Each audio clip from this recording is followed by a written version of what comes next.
I don't know. Do you want to? We don't have to Yes, if you don't want to. I really do. It's a task. Good. It is a task. Nimbus, you're very quiet. Do you have a mic lifted or something? No. It was just... Still pretty quiet for me. I could turn you up a little bit, but how about now? That sounds better. I hear you fine. Okay. Okay, yeah, that's good. I think it might have just been Discord being funky. Probably. Okay. So we're all on Roll20. Everybody is here. You guys have just arrived at. Allow me to explain again for you what I kind of skimmed over last time. So on your quest to find the Dancing Hills, you guys ambushed a salamander and took his loot. Fuck him up. Pretty good, yeah. Remind me, you buried the body, right? I wanted to burn They it. vivisected it. Vivisected, but then buried. Yes, we would have to. I think we weren't sure if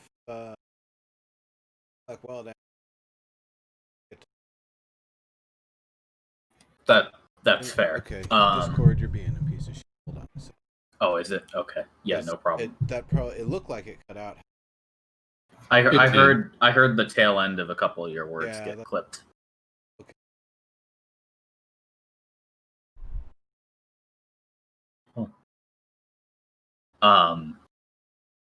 Allow me to continue. So you guys arrived at you guys ventured into the hills west of the Flower Sea area, west of the forests, and actually north of the Grandmother's Grove and Moria's original site that you cleared long ago. And facing east, I guess if you guys want to call up west on this map, that's fine. But do it however makes sense to you. But in the side of one of these rocky hills, you found a large, kind of squarish, cubic structure built with staircases leading up either side. So from bottom of the staircase to the top is maybe 40-50 feet. And then at the top, beyond where you can actually see, so it's too high for you to get a look inside, you've got this roof supported by pillars. Another 40-50 feet atop this thing to the roof, with some kind of open air chamber inside. And at the bottom, at ground level, below this large cubic structure, the pillars run down into what looks like maybe a dry fountain. And before you is a wide dais with a circular pattern in the tile in the middle, and 4 stone statues. So you can, I've put them on the board as tokens, but you can consider those to be stone statues. Wait, we can't see them. We're still on the starting page. Board yet? Oh heck! I didn't move you guys over. I was sitting on here the whole time and didn't realize it. Thank you guys. So as I was saying, I have put them on the map as tokens, but you can consider those to be stone statues, kind of humanoid, roughly. If you want to get closer and analyze any details, feel free. All of them kind of in various sort of relaxed, artful poses. No two of them exactly the same. Artful poses of what type? Yeah, which one looks like the most hedonist? Are we talking about like posing for an artist, like when you're actually posing, like a model would do, or are we talking about sort of warrior poses, or sort of like the idea of a model posing for an artist. Yeah, it's kind of like a examples of the humanoid form, like the pillar thing. You could definitely attribute a little bit of flexing in a couple of them. For sure, if you really wanted to. What, like the pillar men? There could be similarities drawn. You'll have to see if any of them are quite as thick. Yeah, as which those particular examples. Yeah, does one look particularly, luxurious, languid, and hedonistic to Albus Tavern? They're relaxed and model-esque, but they're subdued. Well, we can't see them anyway, right? We're at the bottom of the steps. You can see the four directly in front of you. This is a ground level dais that you're basically standing at the front of. Not to sound creepy or anything, but what are they wearing? That is loincloths, the same way as like the pillar men, right?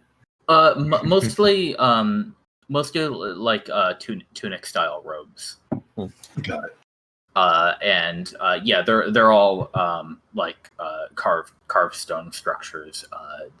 They don't have any particular like brass jewelry or anything like that. It's all stone top down, unpainted.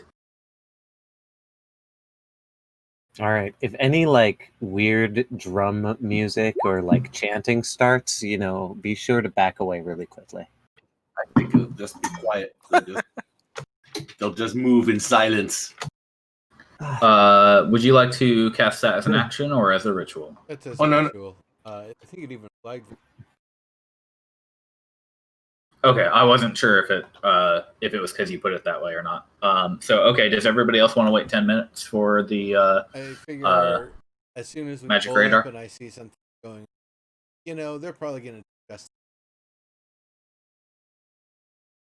That's reasonable if everybody agrees. Yeah, I agree. Yeah, I'm fine. Yeah. Okay. Just from where you're standing, you don't sense any magic within 30 feet of you. The structures immediately in front of you and around you are mundane.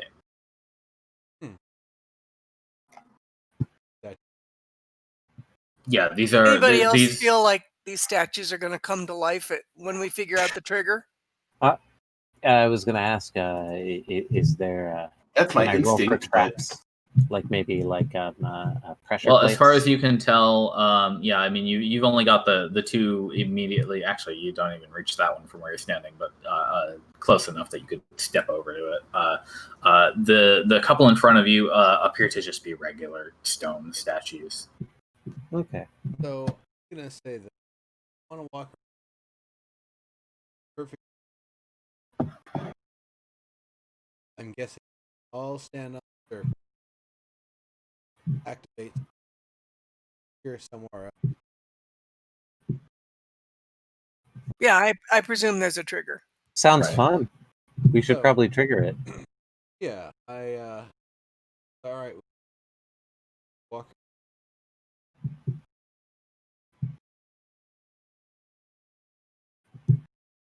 Underneath the stone.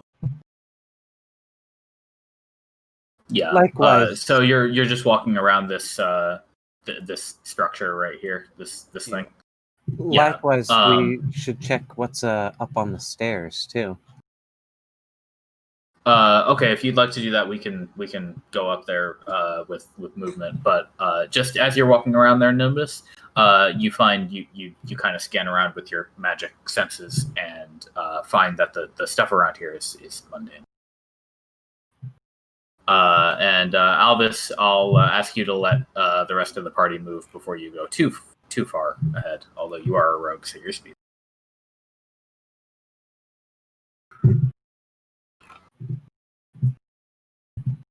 If anybody else wants to move a little bit, feel free. What's this thing in front of me? There's statues over there too. Ambergreen, the wide basin in front of you at the foot of this structure, based on the patterning, the shape, and the kind of grooves you see in the pillars lining the 4 pillars lining the front, you think it must have been a fountain of some sort, or like a pool. Interesting. Can I walk along next to it there on that little railing?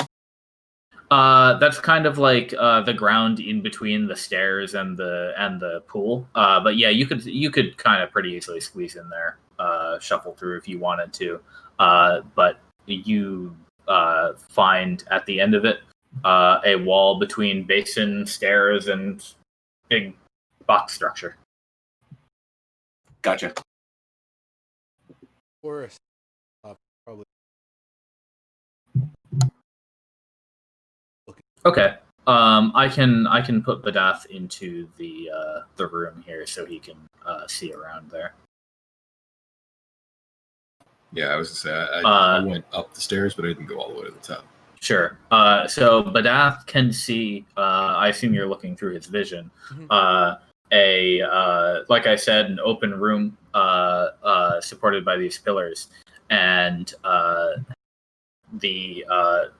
there are several more stone statues dotted around, and additional circular and squarish patterns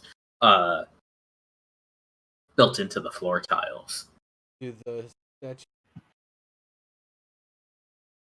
They do, yeah. For the most part, like I said, they're kind of all a little bit different, but they all kind of have the same vibe of being like nondescript humanoids in relaxed poses, wearing pretty simple robes. Probably. Hey, all, I think I figured it out. There's statues up top. Looks like places them in rotate. I see. Well, do we want to head upstairs then? Yeah. Have we managed to avoid standing on this front dais? Yeah, we haven't stepped into the circle. Okay. That one could also. There's Would you shit ton of stuff here? would you like Bet Mounty to wait for you below? Yes, I am going to Okay. leave him right where he is. Okay, he will stay right there. Finding. You find that as you crest the stairs, you see an aura of conjuration around this statue right here, and as you step just a little bit further, this one right here. Oh, hold up. Some of these statues.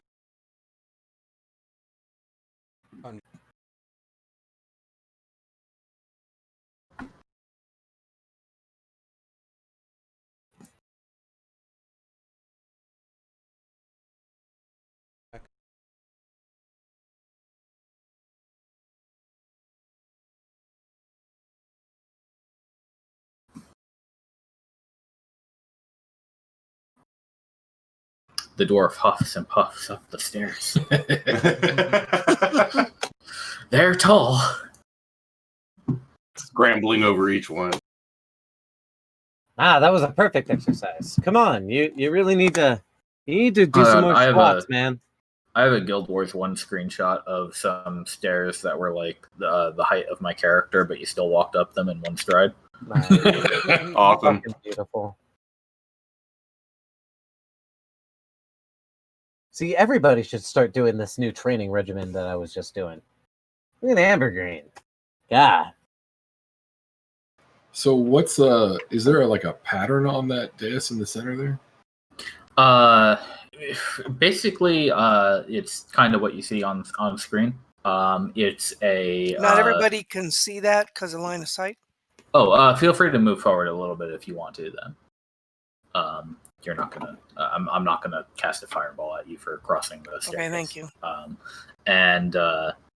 Basically, you have these 4 orange squarish tiles, plus the similar orange circular tiles in the center, plus the semicircles around top where these magical statues are located. Nimbus, you found that from the top row, left to right, 1, 3, 4, and 6 all appear to give off an aura of conjuration. Do they all roughly appear in oh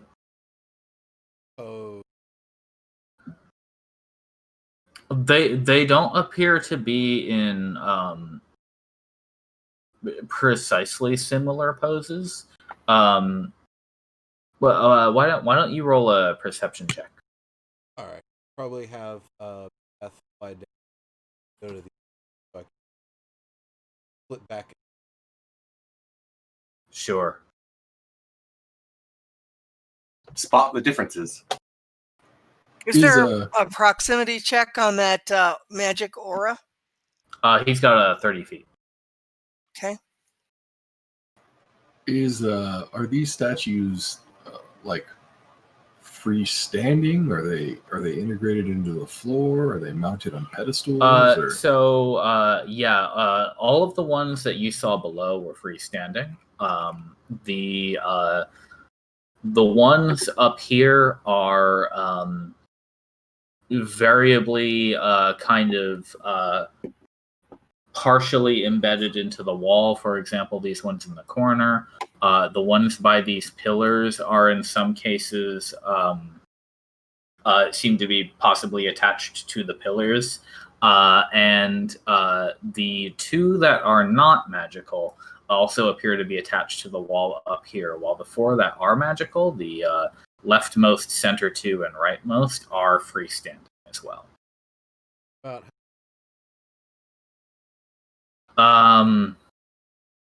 God, how much does a fucking stone statue weigh?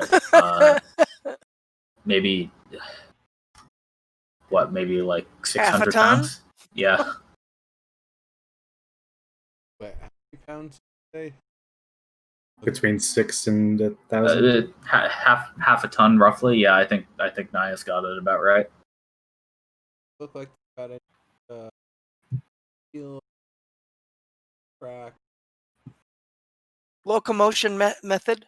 You don't spot any wheels, although you know conjuration tends to do what conjuration does. And just to acknowledge your perception check, it seems to you that the 4 statues below and the 4 statues up top have enough differences that you don't think they're meant to represent the same. They're not meant to represent identical people or objects. So they're not like that. Okay. Can I Damn it, there's no appraise. Fuck. I was gonna can I praise the artistry of the Yeah, it's a downtime activity. Oh jeez. Damn. Is there any evidence that these things is there any evidence on the floor around them that they move? That's a great question. Why don't you give me a perception check yourself, or you can do investigation if you like. Could I do similar? Yeah, if you wanna help, you can give advantage to Ambergreen. Okay. It's safe to assume the statue was unresponsive to my request, right? Sadly, yes. Never hurts to be polite. Okay, I'm looking for my up there. This perception. Yeah, don't forget to click advantage. Though I do have a +5 in my investigation. Oh, it's okay. He did fine.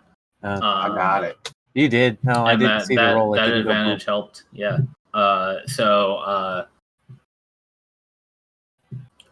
You see that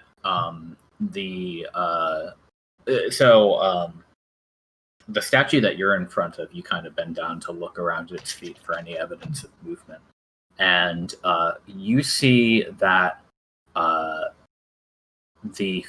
bare feet of the statue are definitely more chipped and worn away than you would expect a statue that's been here for a long time to be, and it is more so than the rest of the statue.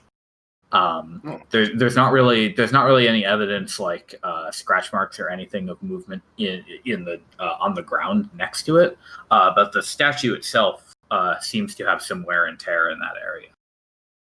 Is it All right. dusty? Has it moved recently? There's scratches on the floor. I didn't see any on the floor. I do see them all over the dust feet. I'd probably say, hey, you guys, this looks like this thing, like, I don't know, something came after its feet. Yeah, you're right. You're right. In terms of dust, these are fairly dusty for being outdoors. Okay. There doesn't seem to be any mechanical things here. I do not know Greece. Settle in.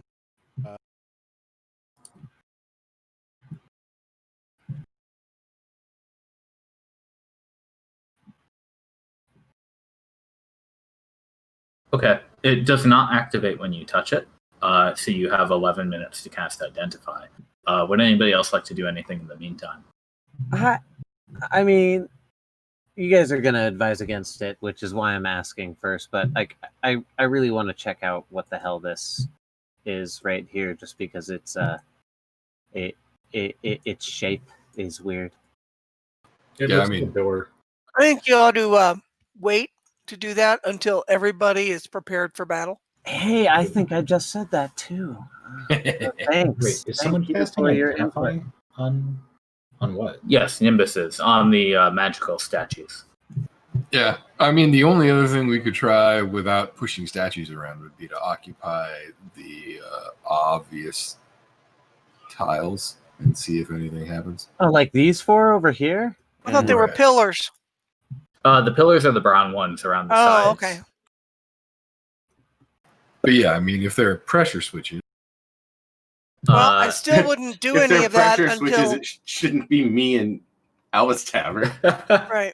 And I don't think Or we maybe should together literally in you the would same help. one, right? Sorry, I Yeah, don't think sorry. we should be doing that until Nimbus is done. Otherwise, we could start combat, and then we're kind of hosed on getting the rest of the info. Well, I mean, they did step on them, so I got to give them the information. Okay. Albus Taver, Keen does nothing. Albus Taver, I would like to make a perception check. And Montlaurent, when you step on that tile, so Albus Taver, when you step on that tile, it doesn't feel like anything happens. Montlaurent, when you step on that tile, you definitely feel like you stepped on a pressure plate. I don't need you to make a check for that. Okay. But you don't hear any kind of like click or grinding or ticks or anything like that. So how does he feel it intuitively? It depresses a little bit. Yeah, like the floor probably felt lower than it should. Yeah. Do you tell me this? Yeah, so I was right. These are pressure plates. I'm guessing that 4 of those statues need to go on these plates, and they probably need to go on the right ones for whatever this thing does to do its thing. Very interesting. I do like that. I'm going to step off this one now, so if it fireballs me, please tell a good story about how I died. I'm already too busy fucking with my pressure plate. That's what I'm here for. Once you tell me about pressure plates. Montlaurent, you step off the plate, it rises a fraction of a centimeter. You mean there is some kind of mechanism? I do. Albus Taver, what was your plan with that Thieves' Tools roll? My plan was to use like the very, very thin bars that I have to maybe examine the place where the mason might have put the plates together, to look at the various different kinds of stones. So I have like maybe a scratching thing to test the 2 different stones, the plate that I'm standing on and the plate above me. I'm giving it a whole 100 like I'm going over it. What you can tell useful information with your tools. Mhm. The and that 20. The plate is very thick.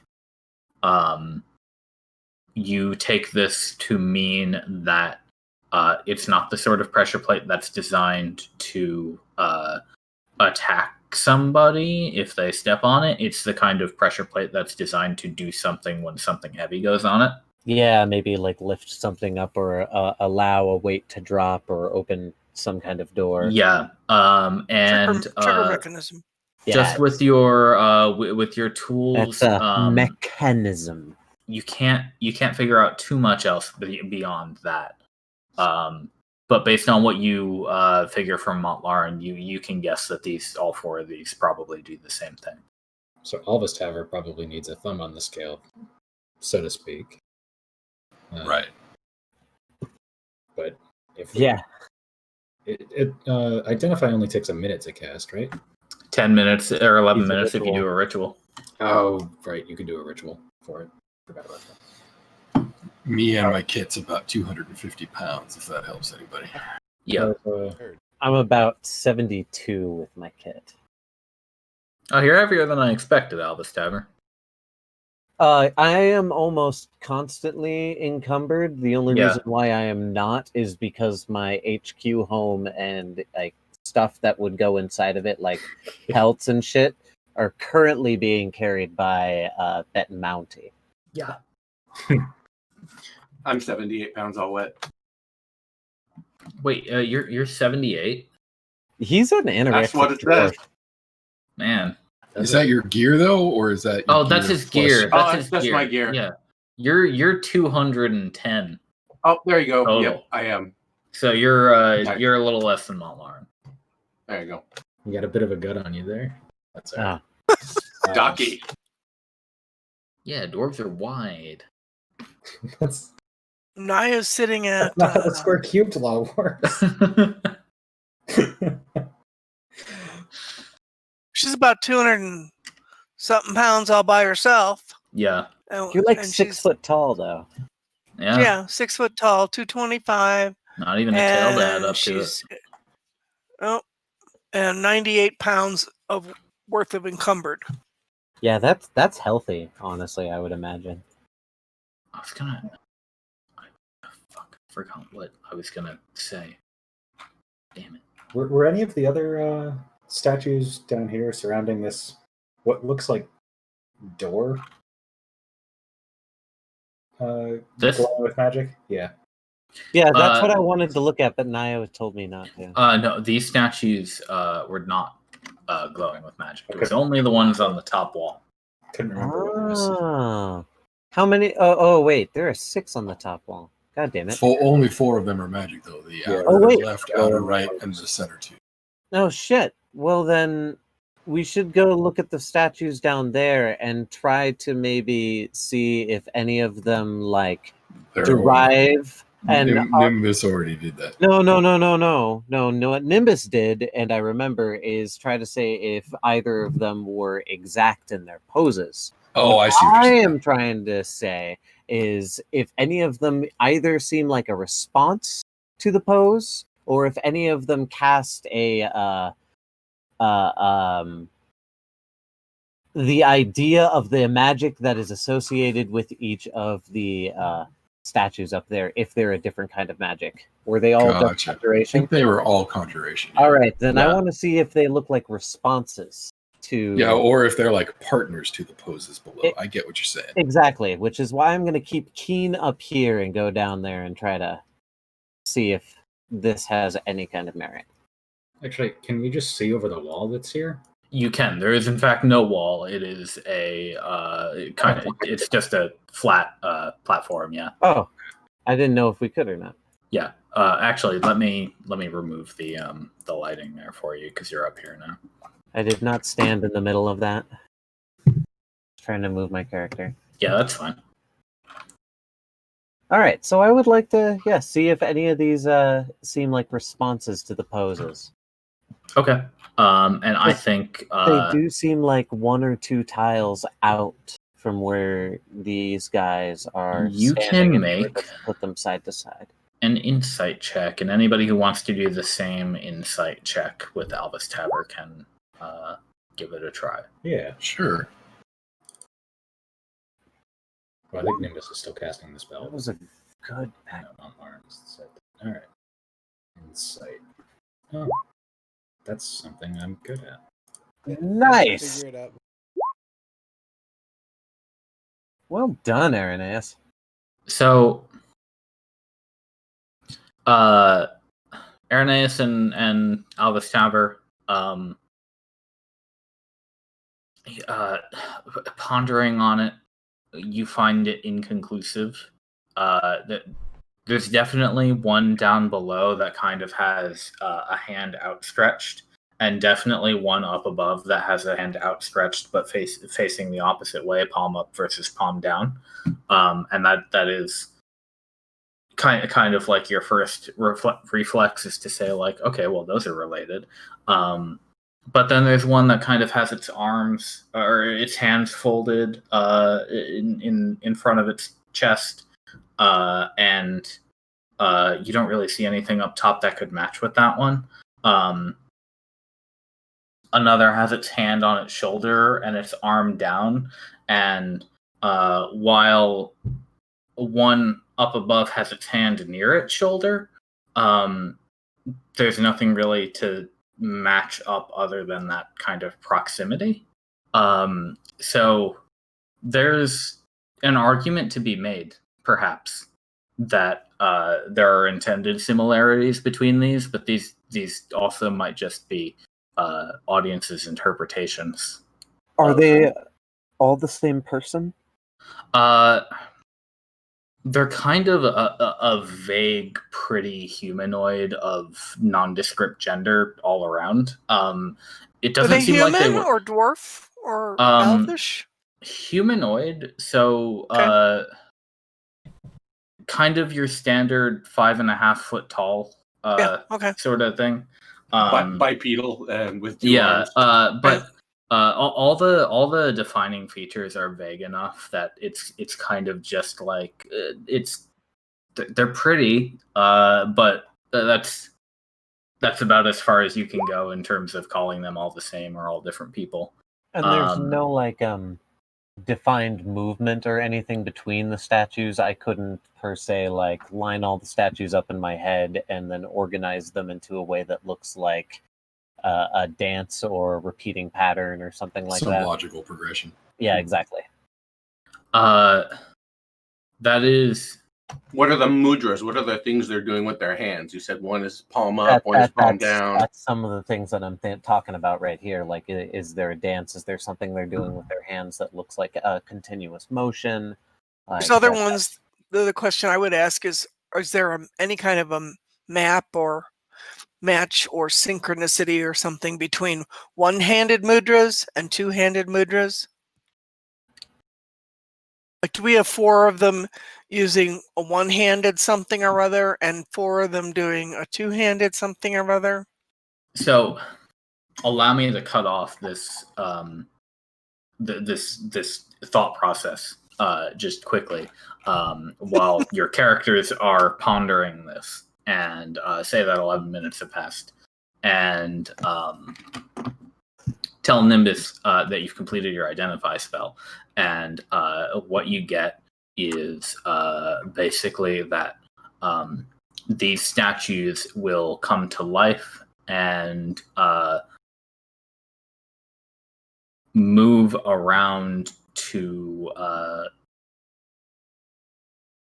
guard against intruders should anybody tamper with the door in the middle.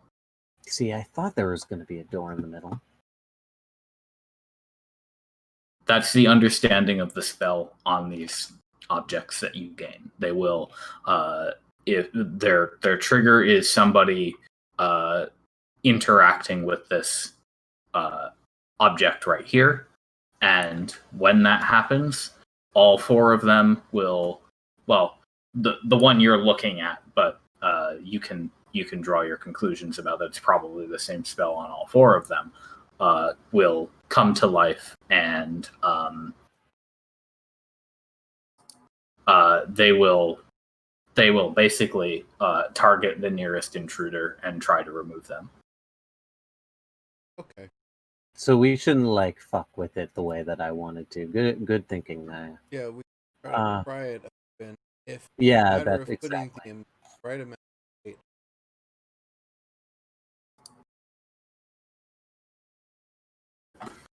try to back height on a little bit. We try to figure out if one inch trying four different Interesting. Yeah, it Just- could. sort of up, which instead of pretty frigid. Right. It likewise could be just as simple as just moving like these 4 statues onto the 4 plates, and that our want for complication is Well, realistically, if those 4 statues are the trap, then there probably aren't statues that go on the tiles. The people who are supposed to open the doors probably stand on the tiles. Or there's some command word to move those statues onto the tiles. onto the tiles themselves. Right, because there's really no evidence that people have been dragging statues around. That's what I'm getting at. Right. No scrapes in the floor or anything like that. Right, like the ones between the pillars are actually attached to those pillars, so they're probably not getting moved around. What about the statues that have the spell on them? They come alive apparently to attack anybody who screws with the door. Yeah. So there's only 4 statues. Well, wait a minute. I thought there were 6. The other Yeah, the other only- 2 up there are normal. They're not magic. Yeah, so what about like the 2 anyone that normal isn't ones? magic is attached in some way to the architecture. Oh, okay. I thought All there of was them an are? additional Okay. one in No, only in the the pillars. 4. Okay. Right, only the 4 magic ones are not Okay. connected to the Cool. building in some way. What about the 4 languid ones down there? They appear to be freestanding as well. while they're talking, starting form up. Okay. We could potentially move the freestanding ones at the bottom floor onto the. Well, I mean, if Nimbus is going to make weights on demand, and we know those statues aren't magical, why bother? Yeah. I just don't. Well, I mean, How heavy are the maybe it does trick it. They would be about the same weight as the we're ones not- upstairs. We're not Call it 900 pounds. Yeah. I was calling it half a ton. So. Gotcha. which is great because that's Push, something drag, or like, lift for me is 300 pounds, and I'm like the weakest member of the party. like 5.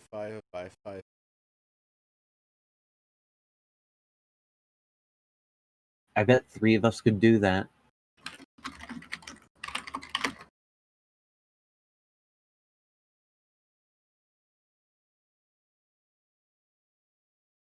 Really.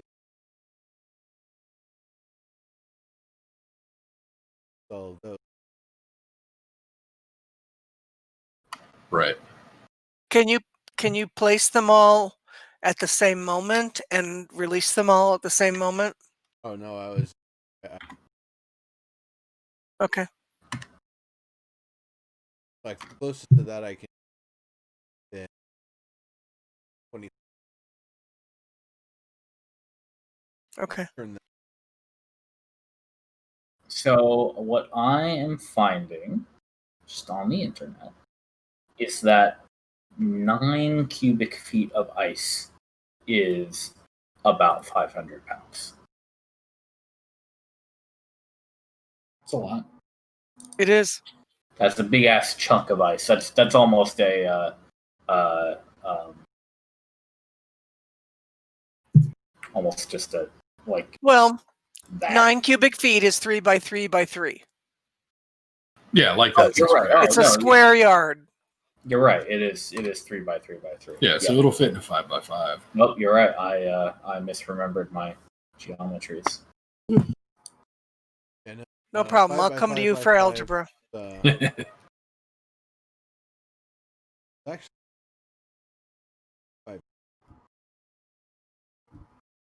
Well, you don't have Uh, any shortage of water, do you? Oh no, I can. Okay. I have the full access to the elemental. Much water is needed. I could literally flood. Yeah, it looks like that amount of ice in gallons is about 56 gallons. Okay. I am using a calculator. That is what it tells me. So I'm making. I think every spray is 15 gallons at a Uh, Okay. Well, I don't have anything that's useful and helpful. Nimbus. I don't have anything prepared anyway. 30 gallons. So no, it sitting there firing a geyser every blah blah. Kind of flash quickly.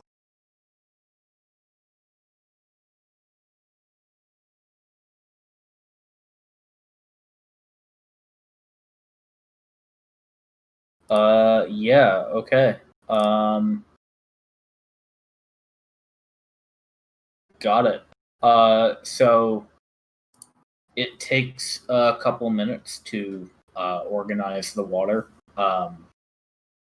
But uh, do you have any kind of like vessel or way to contain this geyser that you're shooting at the tile here? I would imagine I initially start with bow. So I've got a knob fire made like a little wall of it. Since it's something that done so much, the character himself has found. Yeah, you could make like a box out of ice and then use that as a container, basically. Exactly. I mean, you've also got like the not a geyser option from Yeah, the geysers. That's usually You probably don't what he have to starts. fucking fire hose it. Okay. Yeah. So you start with the first tile and you basically fill up the 5x5 square with a big ass cube of ice over a little bit of time. And as it gets heavier and heavier, you can kind of see it slowly depressing. And once you make it large enough and heavy enough, the tile depresses fully with a loud click, but you don't hear any additional mechanical movements after that one. Are you doing one tile at a time or all of them at the same has to time? do one at a Yeah, I was time. gonna say. I think he Okay. has to do them one at a He time, is right? not All an right. avatar yet. Well, no, it's All right, okay. Shape water specifically is like one action turn, but up by controlled. Right, you can keep 5 blocks of ice permanently frozen as long as you're using the cantrip. Yeah, it's just you'd have to actually make it one at a time, or just for practicality. No water bending yet. Yeah, no, I'd probably have done all of the water giant fighted.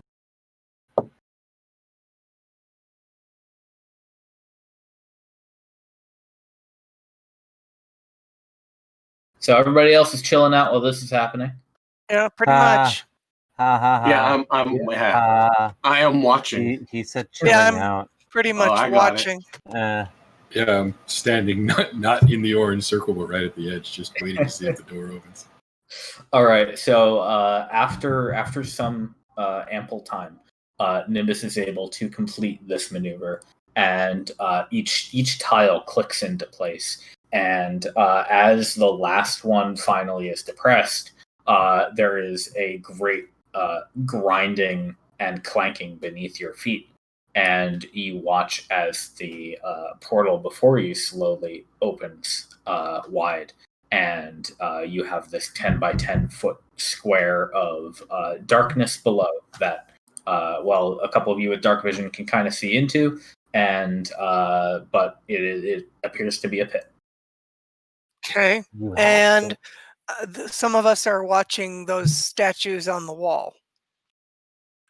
They're fine. Has anything moved yet? oh, we're fine. So I wonder what triggers them. He Oh, probably we just tried to trying to force your tamper way into the door. Yeah. Maybe entering through the portal, crossing some kind of a barrier there. Yeah, maybe. I mean, hopefully it Alright. was just if you tried to mess with it, but All right.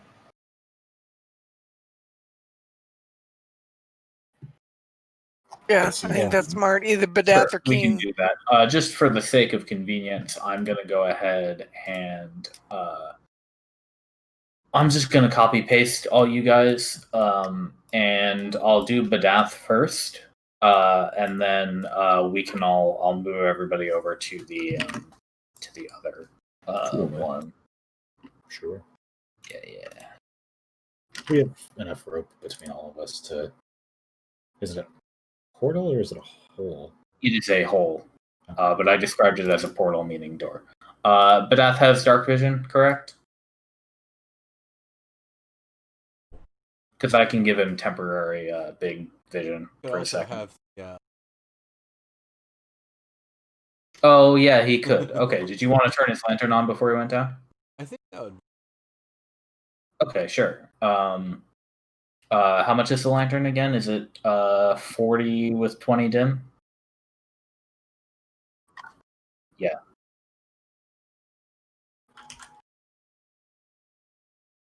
I remember torches easily, but I forget the rest.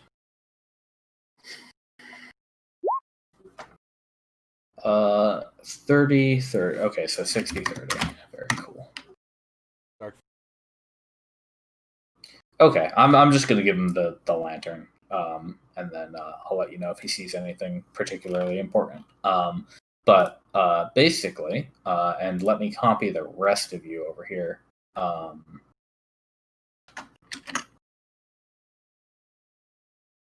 And I'm just gonna put you on the map. Nobody's down here yet, but this is just so you all can kind of see what Badath is showing. I'm assuming you guys are poking your noses over the edge here. Who's generating bright light? Badath. Besides him, I'm getting it from somebody else, unless that's just all your dark visions. Could be. Oh, all It, the it, Yeah, might I was just gonna say I do have dark vision. it might I just be have dark opposite vision. ever. I have the great dark Yeah, vision. yeah, it's Albus Tavern. Anyway, Badath is down here. He can see 120 feet. he can see With more my panels, open more eyes. statues, more of this stone structure. It looks to be the inside of this building that you guys are standing on top of.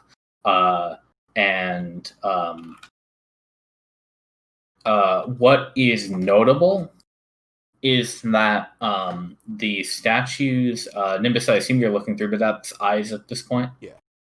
The statues here and here, as well as if he can see them across this pit on the other side, they're all kind of they kind of look like they are dancing together with one arm outstretched away from the group, basically. Actually, I can. Maybe I have something.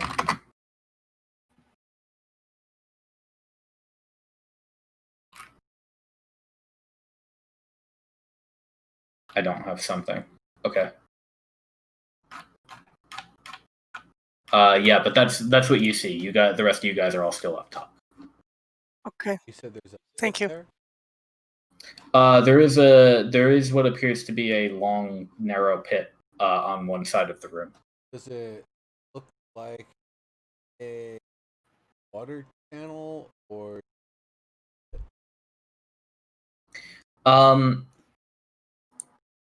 Hard to say. It's how close to it does Badath get?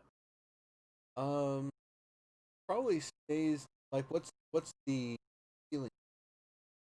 Pretty high. So Death is probably staying fairly high. Okay.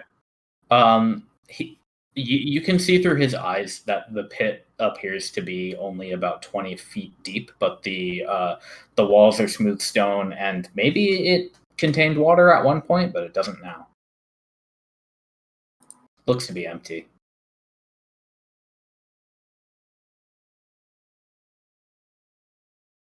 How do you?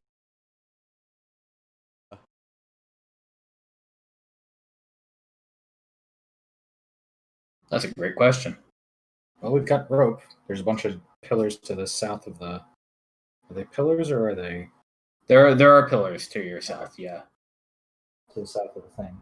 We've They're quite wide, but they're sturdy and old, so it wouldn't be hard to tie a rope around one of them, and then tie a rope to that rope.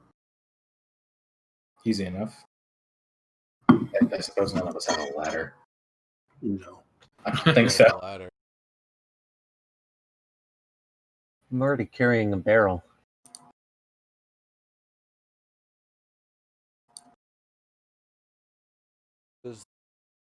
Where?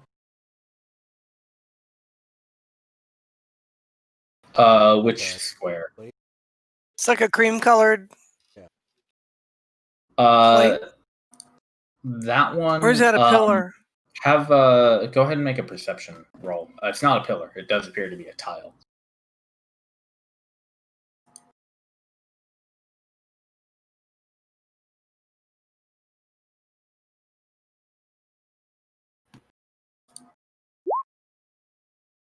I'm gonna just have Nimbus do it because he's the one looking through Badath. Okay. You guys can see down there, but you won't have as good of a vantage as he does.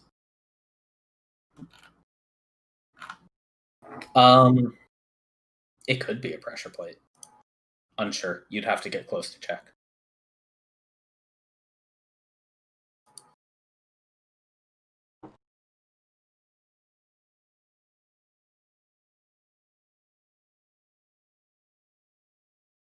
Sure.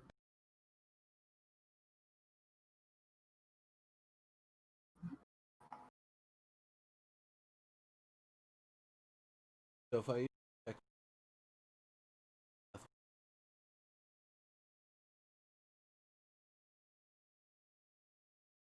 Let me see. Detect magic. It is a self, not a touch. You sense the magic in 30 feet of you. Yeah, so it gives you this detection for yourself. It doesn't like cast it on something that you're looking through, basically.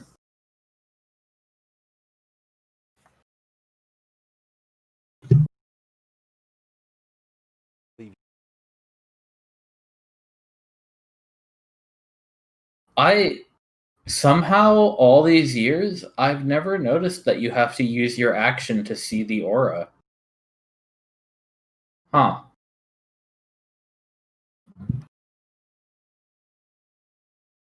That's notable. I'll keep that in mind for my own characters as well.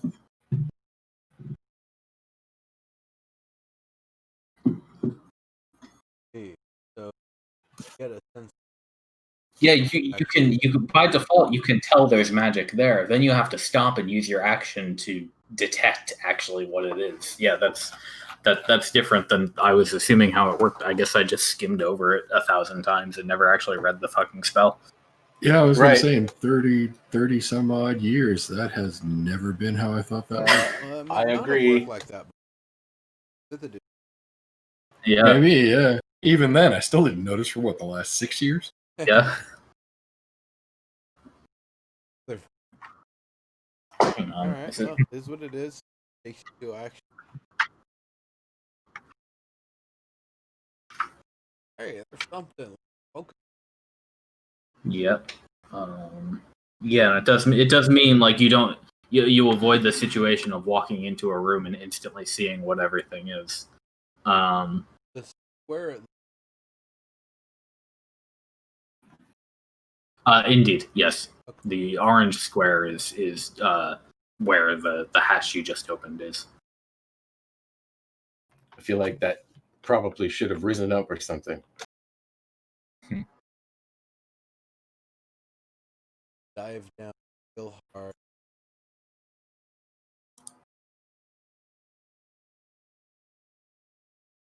That colored. Not with. Yeah. Indeed. Fire. But yeah, trying to pressure activate a sort of thing. And Badath gives it a good smack. But you think if it is a pressure plate, it needs a little bit more force than an owl smacking into it.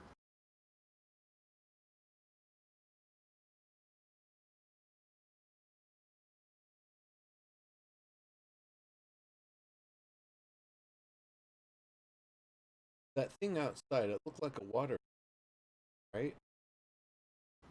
Yeah. I'm reminded of the island Yeah. vault Wondering if where we actually had to get the water flowing in order to activate things.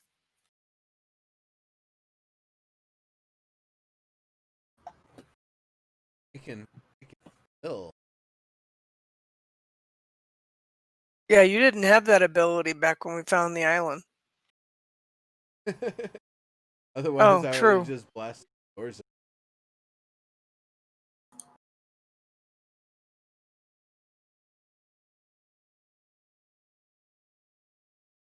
But no, I think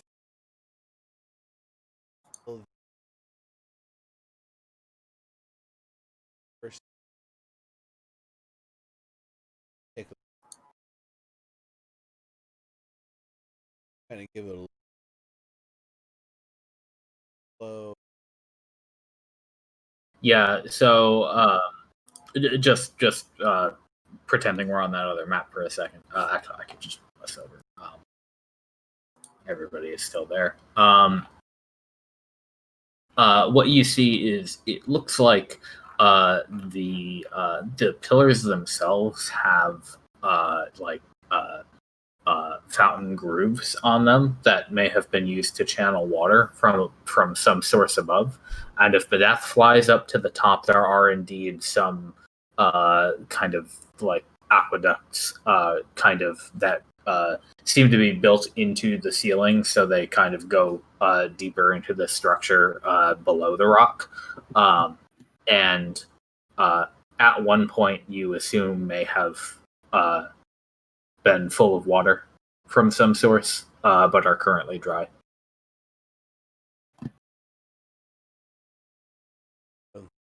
Fine. Aren't you a water source? I am, but see how Yeah, getting it circulating isn't gonna just Yeah, happen. that's true.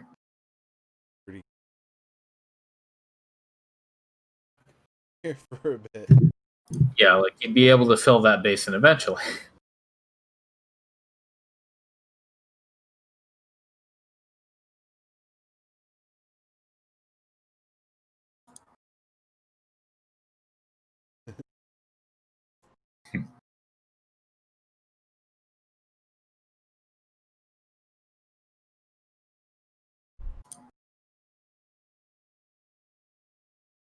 And there wouldn't.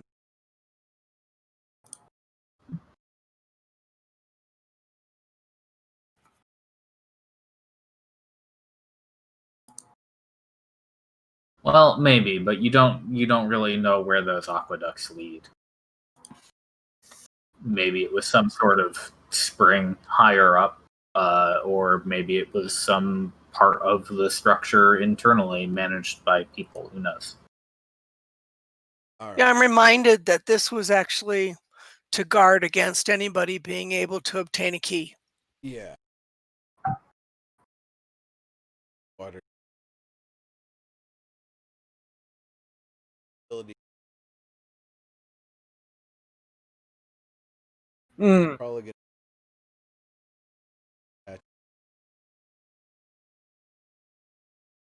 The next first. Not well. Yeah, because the ice will eventually melt and then the door will close. Guys, Yeah, as long as he doesn't cast that 2 more times, he can ensure that those things stay unmelted well, or like, unmeltable.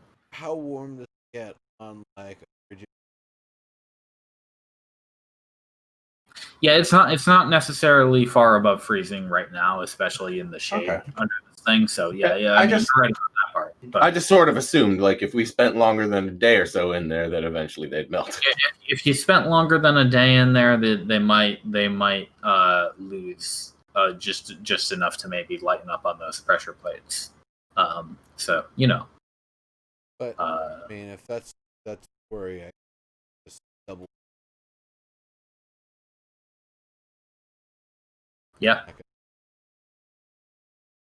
All right. Double stack them.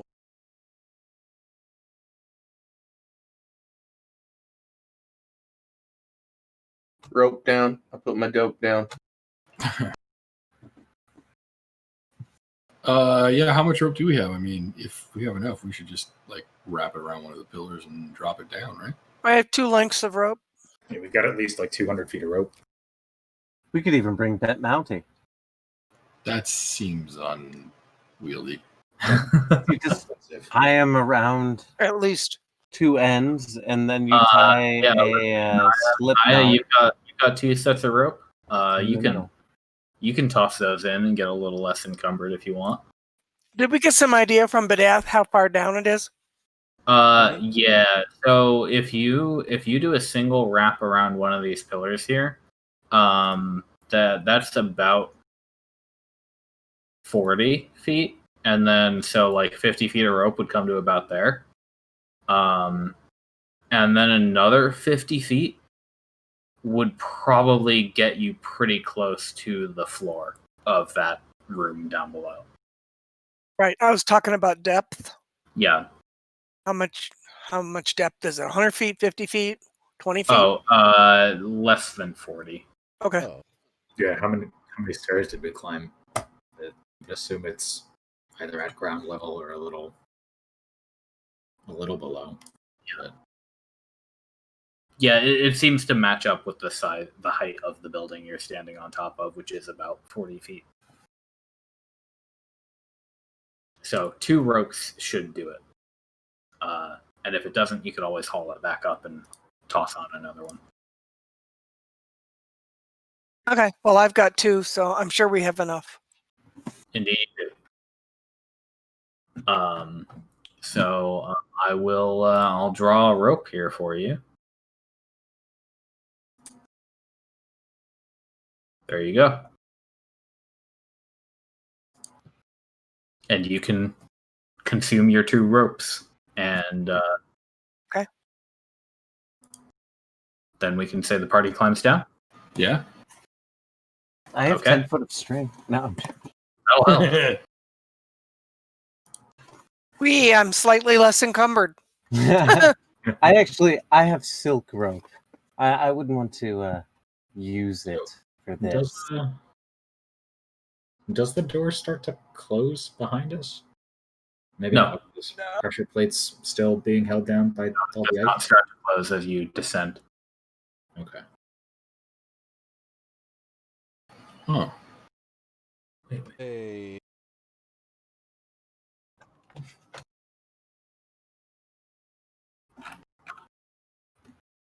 Hold on.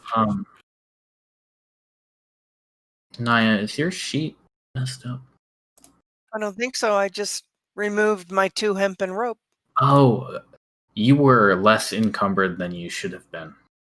That Yeah. doesn't surprise me. Hang on. 2 perks. Yeah. Okay, I think that's correct. Yeah. It was 98. Yeah. Okay. You had 2 ropes and you had it set to only count it once for weight. So I was like, why is it only going down by 10? But you should have been at 108. Lovely. It's fine. Just lovely. It doesn't make a difference with your encumbrance, so you're still over encumbered. um,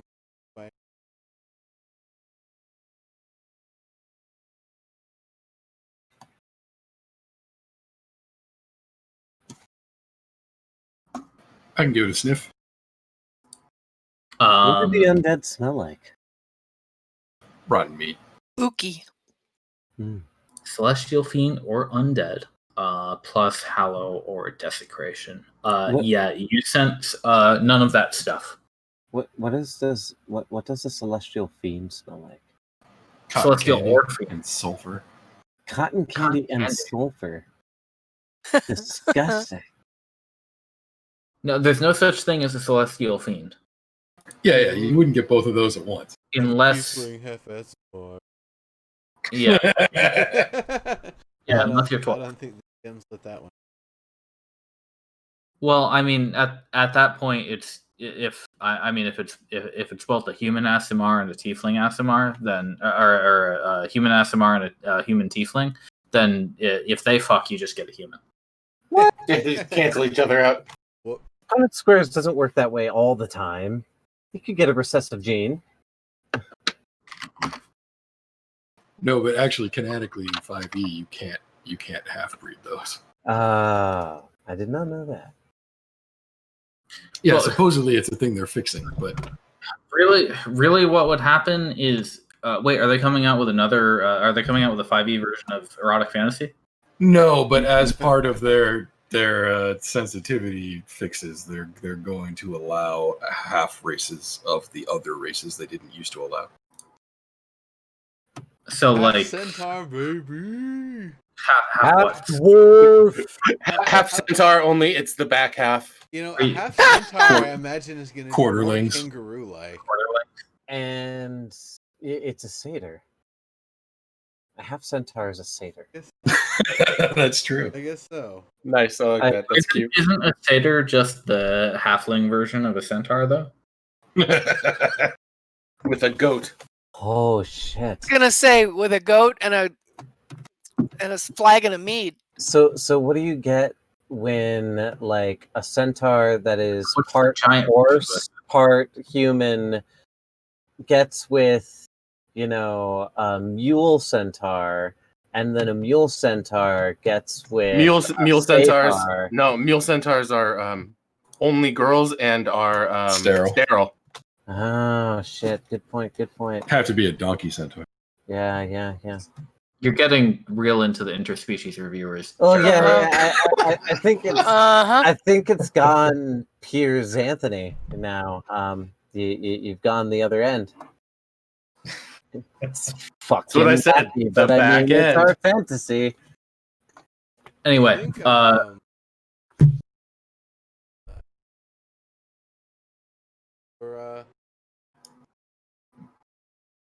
for donkey centaur, yeah.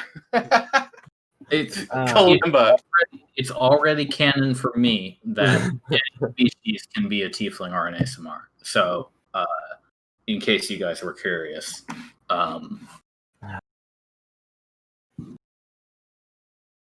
we can do those. Or Genasi. Genasi count too. I want to be half Gen. That'd be cool. Right? This is the. I still want to make like a what was it? You can do half is different. I wanted to do No, I want to be a gnome half Genasi. I'm magical enough at that point. I should be able to do that. like an air dwarf or a water dwarf. Sometime. Yeah, there's already a fire dwarf out there. Why can't I do the other way? Right, I get you. So what's that little the little square in the middle over there? Yeah. Now that you're close up to it, it seems pretty obvious that it's a pressure plate. Can I use my thieves' tools to give it a once over? Yeah, go ahead. Stick a pow. Okay. See, when you say sound damn, effects, dude. you get a better roll. It's true. So it seems what you can tell from this is it's hard to tell what it actually does from here because it doesn't have any obvious mechanisms. They must all be underground.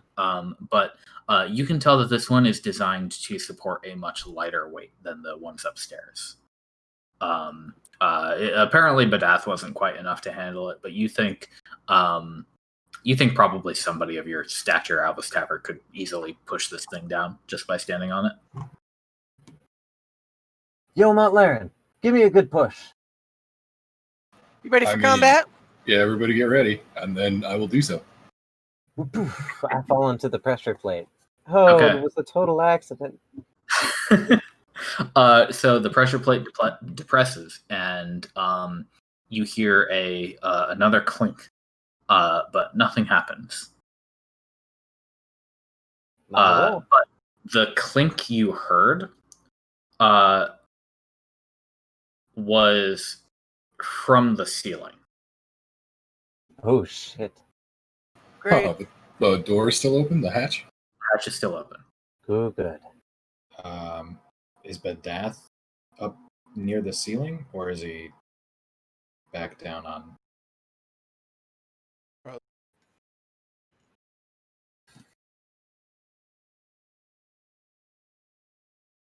Does that Send him back through the portal to see if through that doorway, see if something else has changed up there. does the light from the lantern light up the ceiling of this place?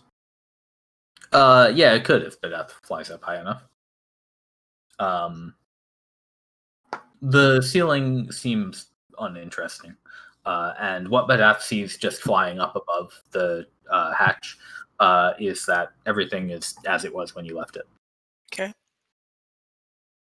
So these statues in the big orange circle, are they attached to the floor, ceiling, or walls? They are. So actually, what you can see is that it doesn't look like any of the statues in this room are freestanding. Even the ones kind of in the middle here with their arms outstretched, they are. Well, actually, every statue in the room has their arms out in a way. The ones along the walls kind of have their arms out in almost like a beggar or maybe a welcoming position. While the ones standing in the center all have their arms more to the sky, palms up, just single arm out away from each other. And the ones on the walls seem to be attached to the walls. The ones in the middle of the room, they seem to be attached to individual square pedestals. Got it. And So- that's true for these sets of two and the four up here that you can see with the lantern light. I assume the two on the back wall there as well. Yeah, they're the same way as the ones on the lower walls. And just Montlaurent looking at that pit, it's about 10 feet wide, smooth walls and all the way down, stone floor at the bottom, tiled the same as where you're standing. Empty. Not even like dirt, or like just like dust, basically. Dust. Yeah, it was. It is tiled at the bottom, so it's not just like a pit in the middle of the room. It's actually part of the structure. Got it. And you said it was like open on either side, like it was an aqueduct that ran through it, basically. You can see on either side a small opening near the bottom, like maybe just a couple feet high, that could serve as maybe an aqueduct, but it is bone dry. Right. Okay. Between the statues, these octagonal shapes here, are those pillars or are those shapes on the floor? They're not quite pillars. They are. Are they the pedestals the statues are attached to? Yeah, basically. So essentially, the way you would think of it is each statue is kind of standing on one part of that octagon, basically. Totally. Okay, cool. Well, I've put my considerable intellect to it, guys, and I don't get it. I'm just wondering if Ambergrain played his flute. I'm just wondering if anything would happen. Huh. These are the dancing hills, so it needs to be a Huh. dancing jig. What's? Oh yeah, this is an empty channel, right? Yeah. How deep? How far apart across? Oh, sorry, 10 feet. How deep is it? It's about 20 feet deep. Yikes! But I'll just remind you, for the sake of jumping, jumping with a running start is equivalent to your strength score. So if you have anywhere above a 10 in strength, as long as you take, I think, a 10 or 15-foot running start, your character can trivialize a jump of this nature. Oh yeah, my strength is 16. Ambergreen so can you're jump fine. 16 feet running. How far could I throw Alvis Tavern? Um, I haven't done Well- any gnome hunting in a while. he's what, like 80 pounds with his gear? Is that right, Alvis? Yeah, something like that. 70 something. Alvis, you're muted. I'm not sure if you went away on purpose. Oh no, I'm back. I'm back. Sorry, Okay. I was giving my cat love because she Oh, okay. sneaked outside and it started torrential pouring, and she was found screaming, climbing the screen door to be let back Understandable. in. Anyway, we were discussing throwing you. Yeah, I know. With my gear, actually, I'm looking at this. I'm for 2 feet 5 inches. I am a healthy 35 pounds, which means I am about 107 pounds with my Okay. gear. So if you like took off your backpack, you'd probably be around 50, Yeah. right? I'd be around 35. Well, I'm assuming your armor is still on. Oh yeah, Right, yeah, absolutely. I'd be about 50 with my Yeah, one gear. Lauren, chucking a 50-pound child, not hard. Okay, so I was just thinking we could tie. We have some rope left, so we could tie a rope to one of those statue pedestals over there, and you could hold on to the other end, and then I could throw you across, and then you could tie it to one of the statues over there, and then we would just have a rope guide we could use. Yeah, I got. Yeah, I was going to say I could run and jump too. I'm just gonna pick Alvis Taver up and run and jump across the. Yeah, as long as you're not encumbered. Yeah. I am not. I promise. Yeah. Even with all of his gear, I am not encumbered. Nice. All right. So you guys are in the middle of discussing this, and she just walks up, lifts him from behind, puts him under her arm, and just kind of hops over on that side. So you both are over here now. Alrighty then. A strength score of 15. So that's ×2 for Goliath. Is that how it works?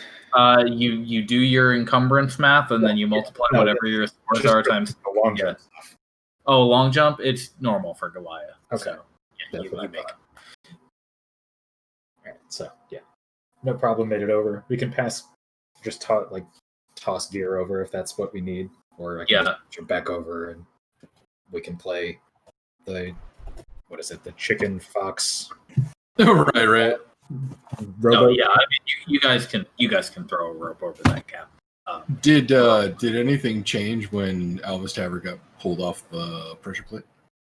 No. Well, the pressure plate went. Back. No. Actually, rather, no. It did not immediately. So it still seemed to maintain its original position. Got it. Okay.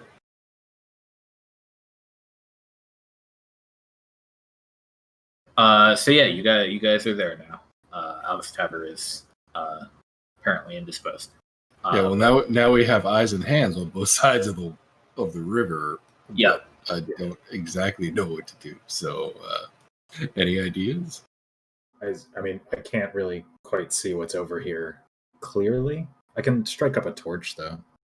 So I can give you a torch, or Badath could just get closer.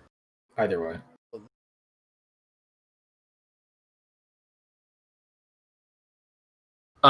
Your detect magic would have expired a while ago. It's Sorry, Cass. Yeah, you should be ready I'm now. sorry, Yeah. I didn't hear that. Yeah, you can be ready by now. Okay. So then I probably take a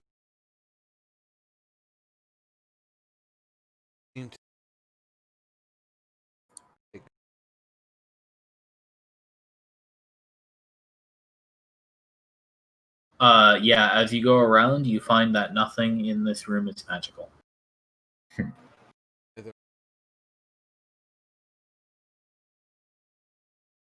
Nope. I mean, you can. Yeah, you can kind of get just close enough to these to be able to tell. I'll give you that 5 feet. But yeah, nothing in this room gives off any magic for you. Nope.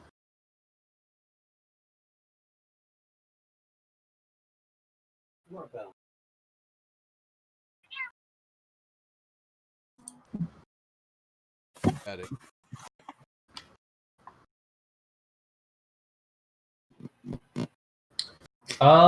Do we use acrobatics for that? I'm not sure if that's actually a thing anymore. What? Catch you.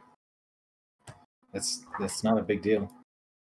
A catch would not be too. Yeah, because if you've got a 9 strength, you'd be just about making it. Yeah. That works. Just do your best. If you want a rope, we can get you that too. Really.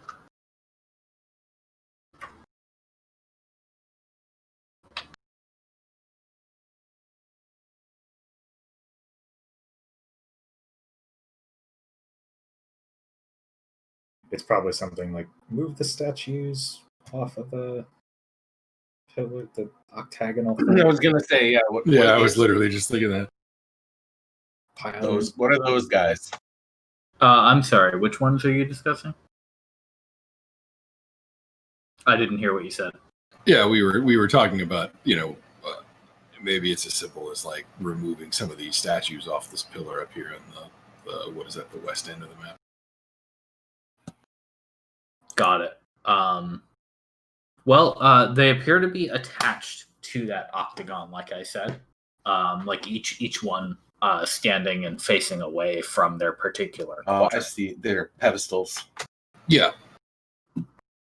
Yeah. Can they be rotated? Well, you can get closer and kind of take a look. Does it seem like I can once?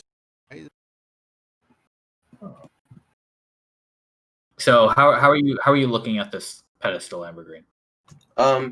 Once I kind of get from Nimbus that he's like, no, they're not magical. I'll walk over to this guy and just kind of give it a cursory inspection and like, can I lean into like this guy right here and just push and see if it'll turn in a circle? There's another. So yeah, you can kind of give it an initial nudge and kind of like look at the stonework here. Why don't you give me a again, perception or investigation, your choice for this one.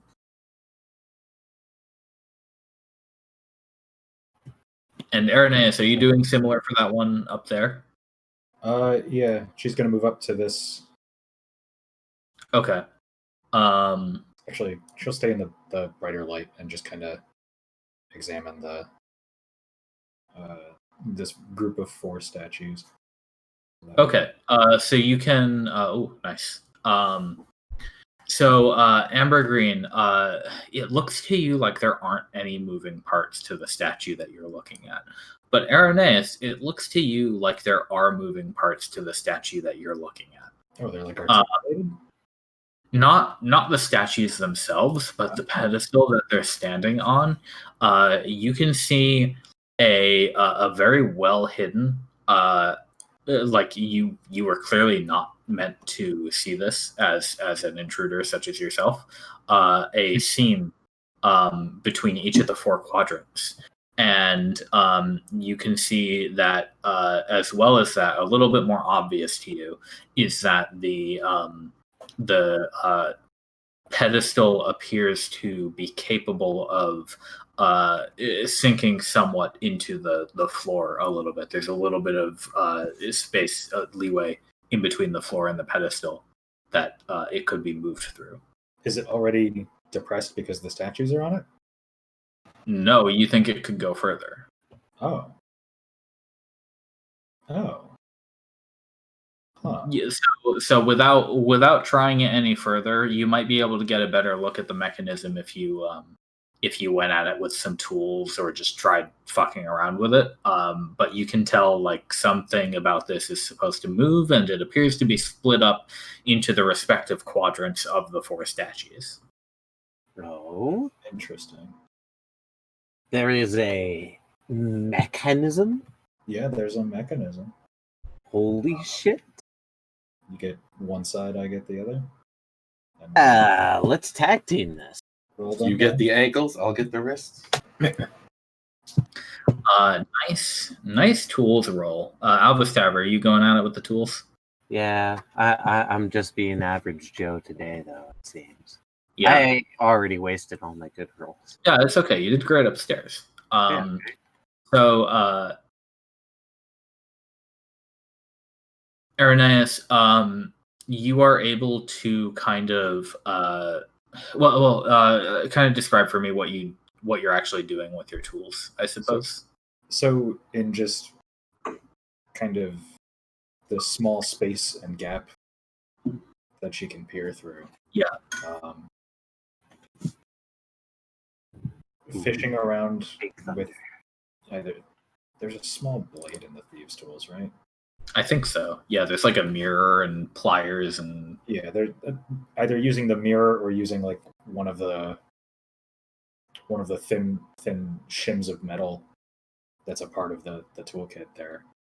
Just looking for anything mechanical, looking for a giant hole underneath somehow, or like some sort of spring that it's holding the floor a little higher than the surrounding area. And if it doesn't look like there's some sort of space below these statues, like in the same way that there was a giant space below the door up. yeah. Then she'll just try pushing on like one corner of the quadrant there. So what you're able to kind of detect using your tools is that there is a space below the statue, a small hollow, and you are able to detect mechanisms by touch and by sight that, from your understanding, the purpose of the mechanism in its current configuration is to hold the statue up. Whoa. And the unnatural configuration would be if the statue was pushed down. I kind of watch him as he, if he can guide me through this. I mean, yeah, just try and push down. I'm just reaching in. I mean, my arms are a little longer, but just trying to reach in and give a decently weighted push down right underneath the armored. Ooh, okay. Okay, I think I see where your arm is. Let me try this at a different angle. You're pushing on the pedestal, like around the statue's feet. Yeah. Yeah. So standing on it, but just with a hand. Yeah. Give me an athletics roll. Athletics. I can do that. Well, I hope I can do that. All right. Ooh. Did roll a 5. Yeah. It's difficult because it is heavy stone, and you think you might not be getting the leverage you need, but you're able to kind of you're able to definitely feel some give on this when you like push at the corner. Okay.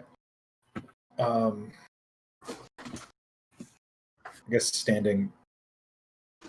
standing back up instead of kind of squatting next to the floor here. She'll just give a. You said these are stone statues? Yes, they are. All right, just give a two-handed shove right on the shoulders of the one she's in front of. Like straight down? Straight down. Okay. Give me another athletics roll. Can I help her out? I don't really see how you would. Stand on their shoulders? Let's just see what Aranice gets, and then we'll see if she needs any help, because this one will be a little bit easier just because of the leverage. Yeah. Right. Oh. We'll see. You think pushing on the shoulders might be the wrong angle. It's like it's supposed to tilt. Oh, it's like it's. Oh, they lean out from the center. Yeah, they probably lean. They probably just kind of rest. Like Bloom. Are their hands? Are their palms facing in any direction, like the statues upstairs were? So each of them has one arm outstretched away from the center, and their palms are up. All right, that palm is just going straight to the floor. You move the bottom right statue into a 45-degree configuration. Nice. It feels like if you let go of it, it would go back into place. Oh. But you can guys see need more hands. its quadrant has now flipped from the other 3 quadrants. Yeah, I don't know if they'll all stay and lock into place if they all get lowered at the same time, but more hands couldn't hurt. Or if they'll stay into place when someone or something stands on that one pressure plate Alvis was on earlier. Well, I can go stand on the pressure plate. Well, I can take a running jump and jump over here and help you guys pull the statues open. Yeah. Because Nobody throws a dwarf. Lauren steps on the pressure plate, and do you guys let go of the hands?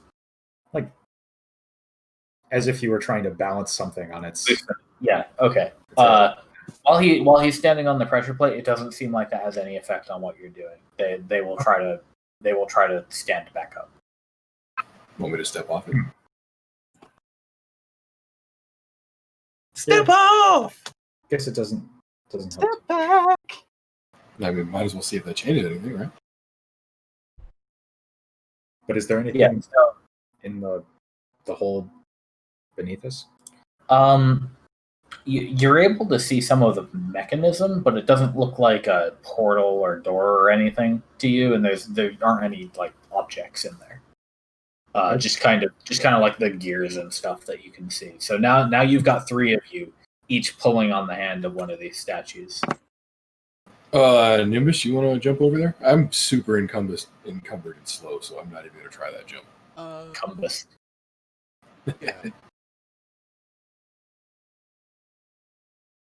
Yeah. Yeah, sure thing. Okay. Just help you successfully make it to the other side. And then now with the 4 of you, as everybody pulls down on a hand of the statues, once all 4 of them are moved, they seem to click into place, and there is another great grinding and gnashing of stone. And Montlarin, you see the south wall open up in 2 places. Oh, damn.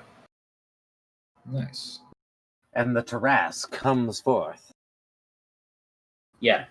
No, there are stairs going down. Terrace me? What the fuck? It's a joke. Yeah, so I think we found the way forward. Hell yeah. Are the statues? They're locked into place, right? Yeah. As you loosen your grip, it seems like they're not going to move. Nice. All right.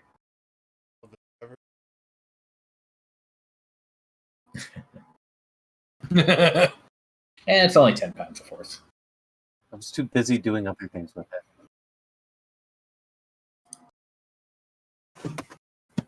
All right.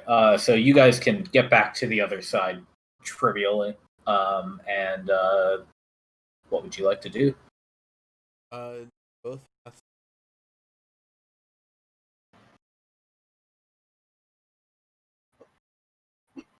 That makes good sense to me. Yeah. So with Badath, you can kind of go down these stairways, and he's able to find that they both go down maybe another 50 feet. And just at the end of them, looking to his left, he can see the other staircase as well. And he is in a larger chamber. Okay. Down below. Yeah, So yeah, it looks like they probably go to the same spot.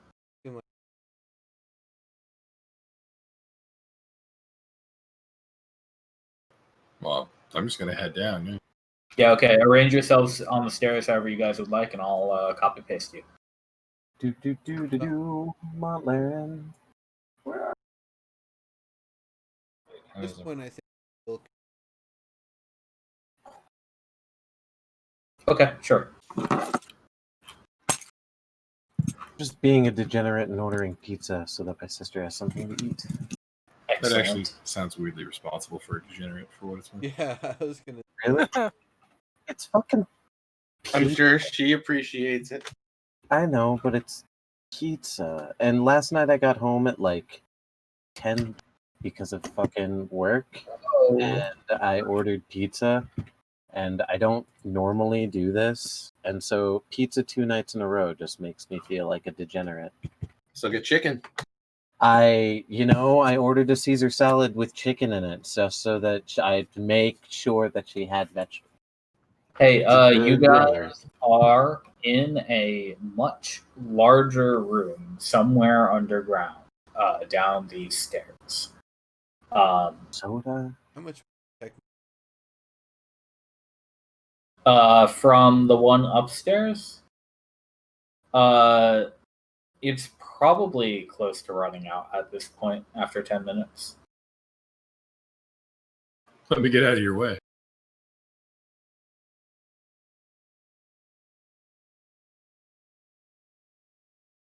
Okay.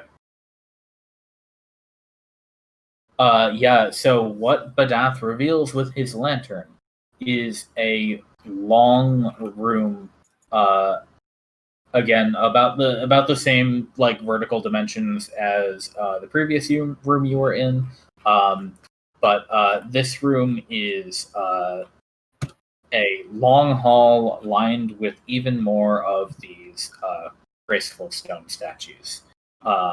Now these all appear to be planted on the floor directly. And just around the corner of the staircase, on the upper part of this hall here, Nimbus, you're able to see a much larger stone statue with what seems to be it kind of resembles a minotaur. Oh, Minotaur. Fucking gross. Stories? Your detect magic would be up. So are you casting it again?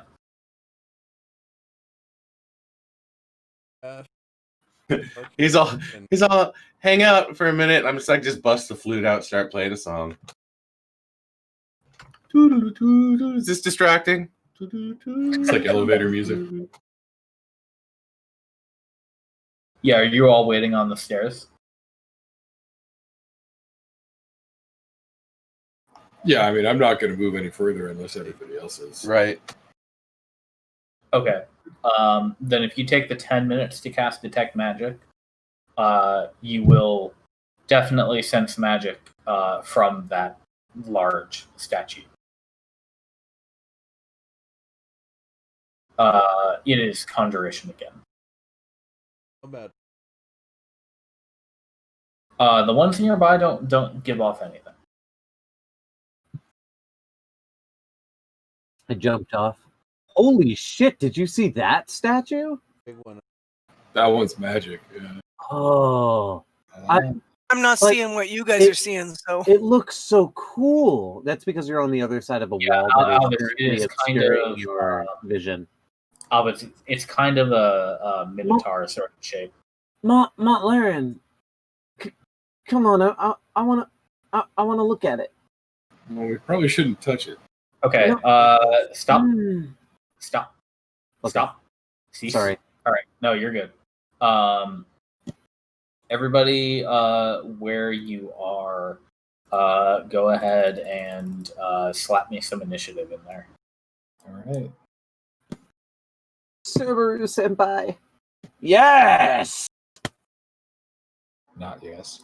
You recognize. Crit initiative. I used to play bass for Crit Initiative. It was an EP project. You only released like 2 songs. Yeah, we started out, but we didn't really go that far. Yeah, you could say that you blew your load too soon. Exactly. Had a whole lot of promise, but I moved down off the stairs and I'm standing Burned next out. to Mount Lauren because I Okay. didn't move once we got down here. You know, That's like fine. flowers. So you Crit are all. initiatives only last about as long you're as teenage boys. now. All right.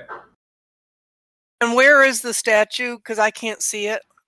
Is it to our left, above these, It's up there. It's between the 2 staircases. Yep. between the 2 staircases? Huh? Yeah, at the top middle of the map, basically. You probably can't see it from where you're at. No, I can't. Okay. So right, Albus thank you. when you kind of step around the graceful statues in the middle of the hall, and you kind of turn to look at this large statue, and you're like, Mont Lauren, it's so cool. Your eyes land on it, and you see a kind of blue magical sort of mana lines run from its feet up to its head. And it starts to extricate itself from the wall that it's halfway embedded in. Oh, guys, the really cool statue. And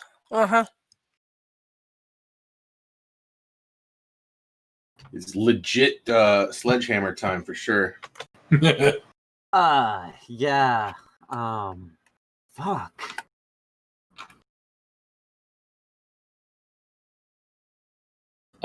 You have a full turn, so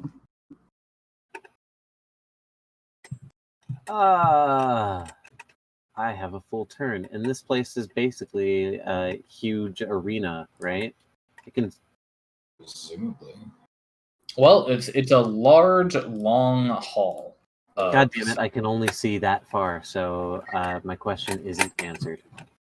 Well, you can see to the far wall then. I didn't know if this is a wall or not because the way that the Fog of War is designed is kind of just obscured. Okay. Well, we'll say that you can just see the far wall over there. Okay, and this was the only magical statue, yeah? Well, that Nimbus has passed so far. Great. So otherwise this is just a giant room with a bunch of statues, eh? That's what it looks like to you, yeah. They're all very similar to the ones upstairs. Okay. I am going to spend my turn taking out rope and running to the far statue over here and tying the rope to its feet.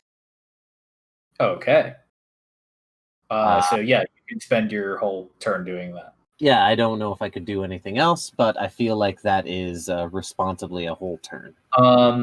Yeah, I think tying a knot would probably be taking out the rope and then tying the knot would probably constitute your full turn. So That's yeah, exactly what I was thinking. Okay then. So yeah, you're we don't need to like make a check for you tying a knot. It's secure enough. And yeah, you're able to kind of loop it between the legs and everything to get it properly done. Wonderful. Nimbus, it's your turn.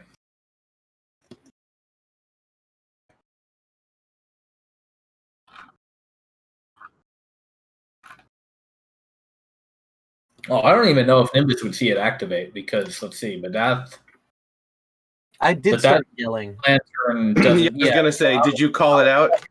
Alvis basically said, "Oh, hey, the cool statue," in a panicked voice. So whatever that means to you. Oh, hey, the cool statue. It's If it's all right with us, kind of walk, follow. If you want him, well, he's holding a lantern, so I wouldn't say he's riding on your shoulder. Initiative all happens at once, so we'll just on his turn he will be following you. Okay. Basically, yeah. What I'm saying, mechanic, weird that all of a sudden. Yeah, it's true. It's just kind of a weird thing about how initiative works.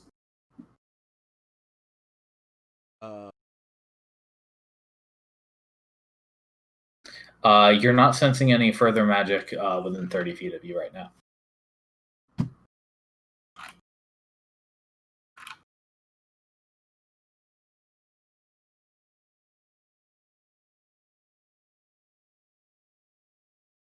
Dashing.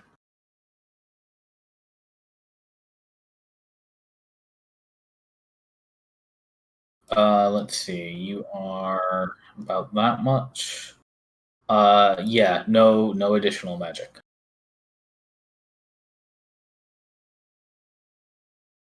All right, and that'll be your turn unless you've got a bonus, I think.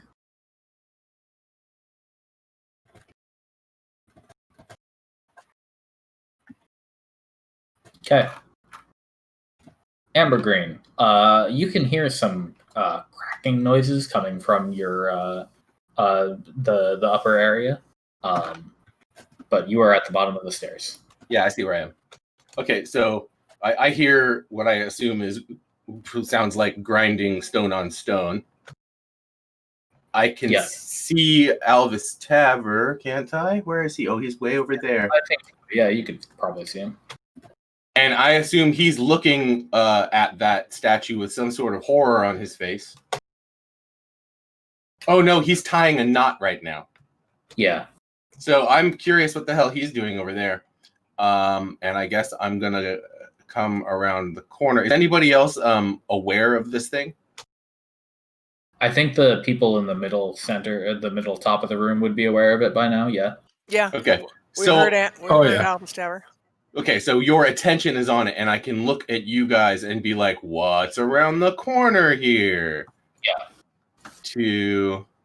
And then I would probably stop there because that, that giant standing Buddha is a deal. Yeah, it is kind of Minotaur shaped.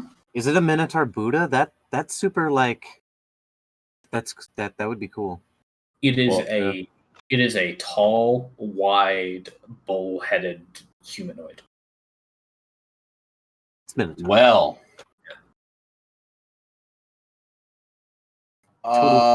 there are total evidence of Greco-Asian peoples, specifically descendant from Alexander's, let's call it horde army.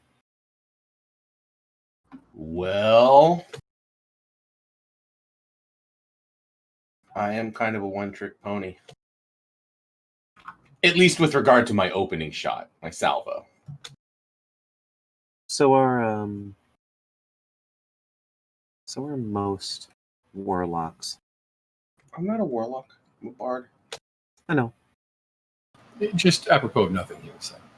Yeah, no, I was just I was saying that I feel you by talking about one of my other characters. Yeah, it's agonizing, whatever your warlock's doing. God damn it. You know what is interesting about that though is that I've found some strategy in. It's not great. Up the agonizing blast. 17 damage, 16 should hit. All right, so you're straight up. You're going for the attack straight up. Oh yeah, I come around the corner. I see this thing coming off the wall. I'm just gonna zap it. Okay. It's a Minotaur. It's a guardian. I don't know if we can talk to it. With a 16, you are Your let's see. Okay, that's just that. Your guiding bolt glances off of its stone form. Oh Yeah. shit! Yeah, see, I was afraid of that. Shit. I go, you guys, Okay, so we need to pull everybody. something. There might be a hole where it leaves, and that might be the means of, You mean run around it and then get into a smaller spot it can't reach into? yeah. Land of the Lost style. Nice. More, I'm even Exactly. meditating more than I want to, but it is something we should watch out for. That I don't. Yeah, that's my turn because I cast a spell. Indeed. All right, then I think you've got a little bit of movement left if you wanted, but otherwise we'll go on to Naya. Sure, actually, if I can use the rest of my movement, I can. I'm going to step back too. Can you turn the lights on now, Serb? Since we're here, I can't see anything, so I don't know where to aim. It is dark in this room aside from Badat's lantern right now. All right. Well, can I move up so I can at least unlock the fog? Where do you want to? I mean, do you want to like cast your bonfire spell to get light, or where do you want to move? I'm just.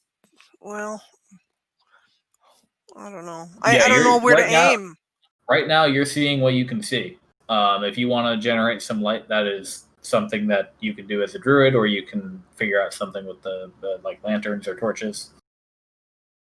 Well, okay. Then I'm not going to do anything. Pass. I can't see where to aim a spell, so Do you have I'm a not spell doing that? anything. Do you have a spell that can create light? Yes, but it's only what 20 feet. I'm That's- already seeing 20 or 30 feet dimly. So, not- do you have a spell that can put a light source somewhere else in the room? No, doesn't look like it. Nope. And you can't like cast light on an object and throw it, right? No, Yeah. I wish, That but was the breaks. clerics It can do that, and sucks. druids cannot. Yeah, And then I would only suggest. I only I get would a suggest. 10-foot radius of bright light and another 10 of dim. So it's not going to do anything for the situation. Right. Well, my intention is to draw that thing towards us. So maybe Okay. what you want to do is reserve a spell till you can see it, and then that way you can cast it as a reaction. Okay, and then out of character, I have a question. Sure.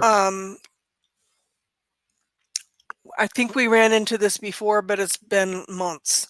And so certain monsters made of stone, as I recall, are immune to certain things. What I don't recall is what they're immune to.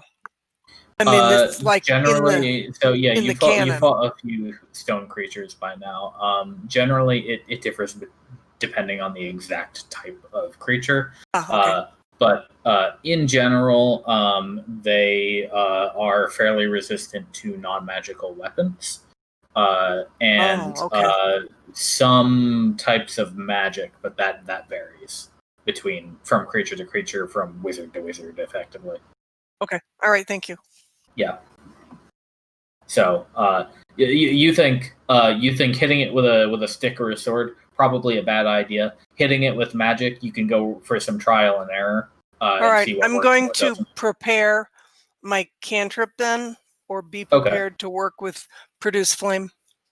Okay, so you're gonna chuck it at the creature if it gets close. Yeah, will 17 hit? You can roll the hit or we can use that once it actually gets close. Yeah, it's too far away to be able to do anything right now, but as soon as it gets in range, then I would do that. Okay, we will determine that when it gets in range. Okay. Montlarin. All right. Let's see.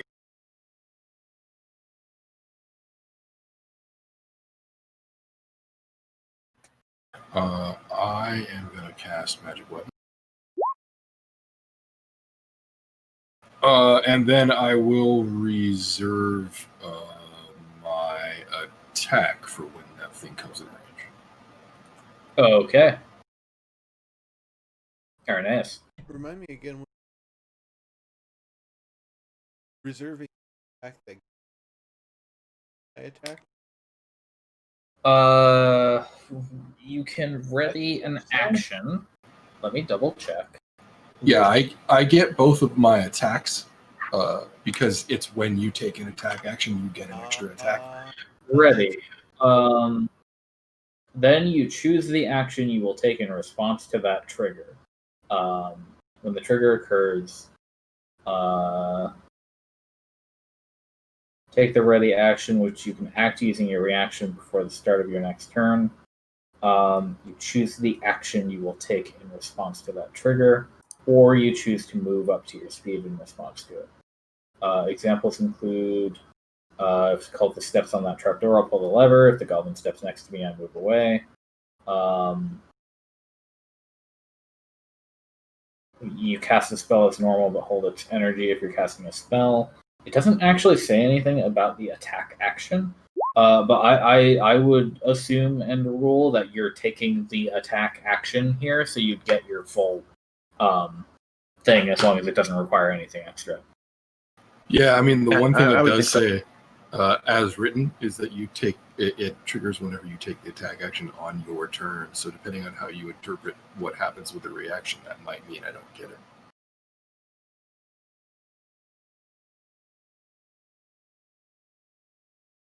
You'd get your full one. Cool. Oh wait, no, on your turn. No, See? yeah, okay. See? Yeah, it says on your turn, so it's not your turn when that happens. So I actually only do get the one attack. Yeah. Yeah, there's no way.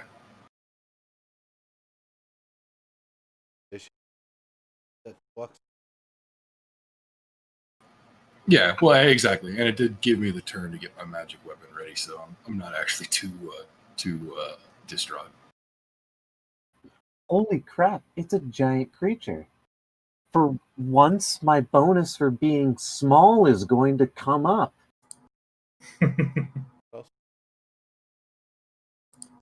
Yeah, but has it ever come up for not like hitting me? I don't know. Maybe Well, this is most just of the time you're I'm a- hiding in a barrel. Not most of the time. That only happened once. Yeah, actually, I was going to say, I think most of the times that we fought large or giant creatures, you either weren't around or were generally out of harm's way. Yeah. It might come up this time. Is all I'm saying. That's what I'm. That's what I'm saying. I still can't see this thing. I'm just going to draw my short sword and wait for it to get close enough to be able to see. So that's my turn. Okay. So it is the golem's turn. So it is going to finish extricating itself from the wall, and it is going to lock its stony eyes on Ambergreen, and it is going to pause, lift up one of its arms, like elbow out in front of it, and it is going to charge directly at Ambergreen. Oh no! Yeah, I was afraid of something like that. That's why I moved where I did. So it will it'll just be able to get around this corner going in a straight line, and as it approaches you, Ambergreen, it will take a swing with one of its great fists directly at you. Yay! Boop. Oh, shit. Yeah, that hit me. Yeah, so you are just barely able to kind of lessen the blow from this thing with whatever maneuver you're able to make. But you take 15 bludgeoning damage.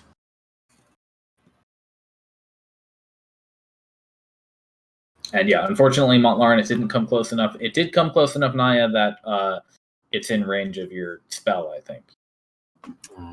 Do I have to worry about line of sight with that statue? It's big enough. I was that gonna you say it's pretty big. Yeah, you would have had line of sight when it first came into range anyway, for what it's worth. Yep. So how does that work? I've never done this before. So you hit the spell already, so we'll just use your previous roll. Okay. So a 17 does hit it, and you are able to do 5 fire damage. Okay. And then do I still get another turn when it comes around? Yes. Yeah, you Oh, just used okay. your reaction. So you can't use any other reactions Okay, cool. after that. Total waste then. Badath is up.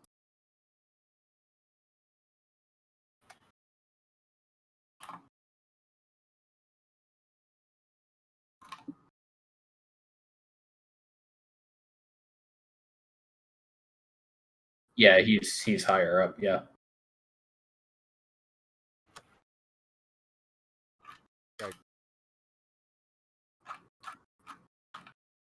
Okay. Got it.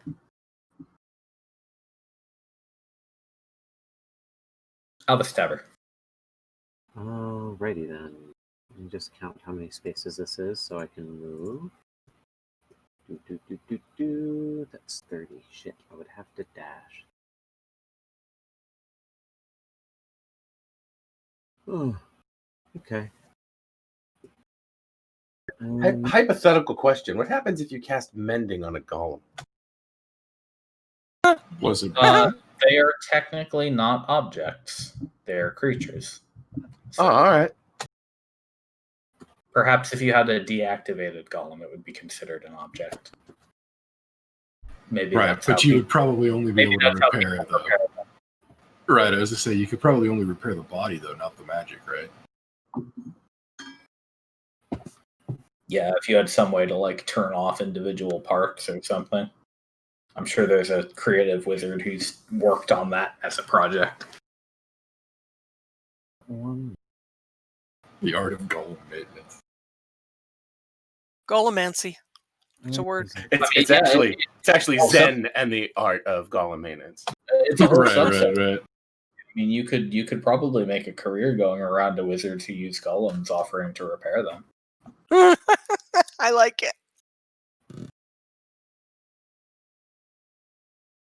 Yeah, Sure. right. Right, but the whole point is that they're creatures, not objects. Right, you have to figure out a way to temporarily make them objects again for mending to work. Without Or- having to redo the entire 90-day ritual to set up the whole magic thing. Exactly. Right. Yeah. And then that might, erase its commands or like a whole new golem at that point. God. You're able to tie that rope, Albus. God damn it. Yep, I wasn't able to do what I wanted to because I forgot that the thing that I would really like is a level 2 fighter ability. Well, you do still have a bonus action.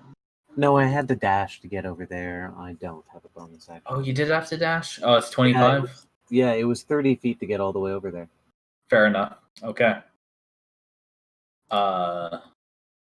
So I'm just I gonna appreciate your observational skills. So I'm just gonna make sure that I doubled up on the rope and Yeah, because it's 50 feet, so it would be plenty to tie up on those two. Mhm, mhm. Okay. Nimbus is up. So, for having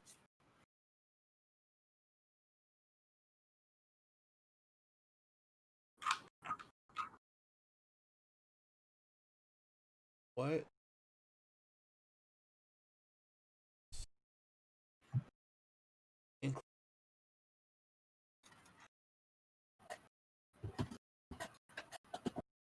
What element? So they seem to be plain stone, so a spell like Shatter would work great. But otherwise, you don't think anything of any particular element would necessarily have an advantage or disadvantage. Maybe fire might not be the best choice, but hard to say without trial and error. Lightning.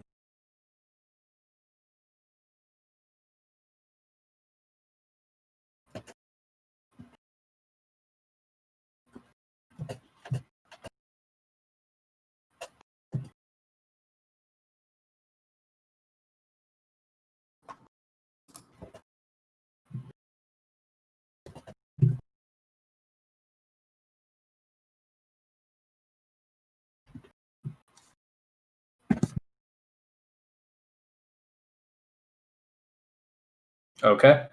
All right then. So Badath was going to use his reaction immediately. Cool. So- Yes, we will.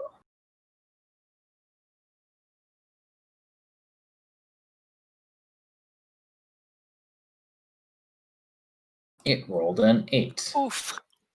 That double 9. Okay. So it takes some ice damage or cold damage. Badath is able to sweep by it and deal the cone to its head area.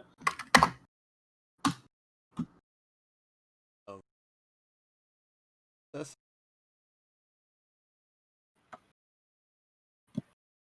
That was just free, and also concentrating on Dragon's Breath would mess up your detect magic, I believe. yeah. Yeah. Okay.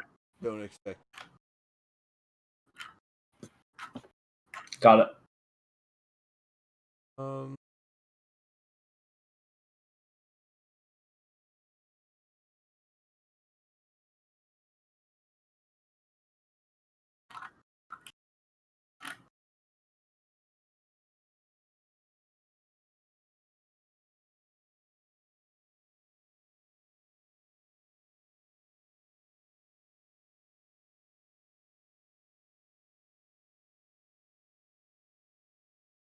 Okay.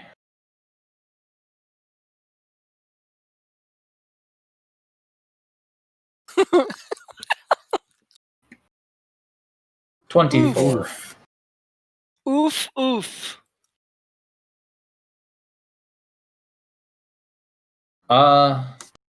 Well, it's had Yeah. advantage on those two. All right. Huh. uh.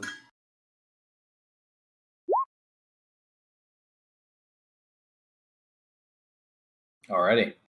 Evergreen, you're back up, so you've just taken a pretty big hit from this thing. Exactly. I'm like, oh. And what position is it in right now? Like, what is it? How close to me is it, and what stance is it in? So basically, it seems like it has half rule speak and half lore speak. It has used all of its movement to essentially charge in a straight line at you, and it made contact with that fist, and it is now standing above you, like post punch, and is slowly readjusting its body into the next configuration it's going to take. So I'm gonna inflict wounds on it, but I would like to grapple its leg or something that would make it hard for it to swing at me with its fists. Interesting. Okay. And inflict wounds just takes contact. All I got to be is touching. Yeah. So you can let's see. You're medium. You want to touch it? And this Is there any kind large. of something weapon I don't just like want to a touch it. I want like a to nunchuck or something? I want to jump up and grab it around the thigh or something.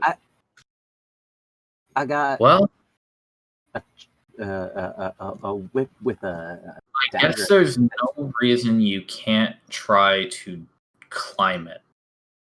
Right? I, as a small creature, am technically allowed to move through creatures that are like twice the size of me. Hang on, yeah, let me see. Maybe there's like a Yeah, I just looked up the rules for size in combat. Yeah. I don't know what it You is for remember medium where they guys. I don't. I looked it up using Roll20's weird lookup system on their website. Okay. But I just figure if this guy's a melee bitch and he's going to try to punch me a lot, then what I ought to do is climb on him. Oh yeah. I Right. don't get the advantage that I thought I did. That's a Pathfinder thing where I'm harder to hit because I'm small. Creature size. Which, by creature the way, I thing. should be harder to hit because I'm small. Yeah. Oh, by the way, this thing would have a pretty big reach just because of how big it is. It's like +5. I mean, it charged straight up to Ambergreen to hit him, but it could have probably hit him from a little further away. I like how playing on a grid is called a variant in the PHP. They expect you just like Theater of the mind, man.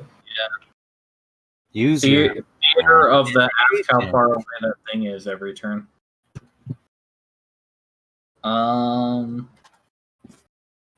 I'm not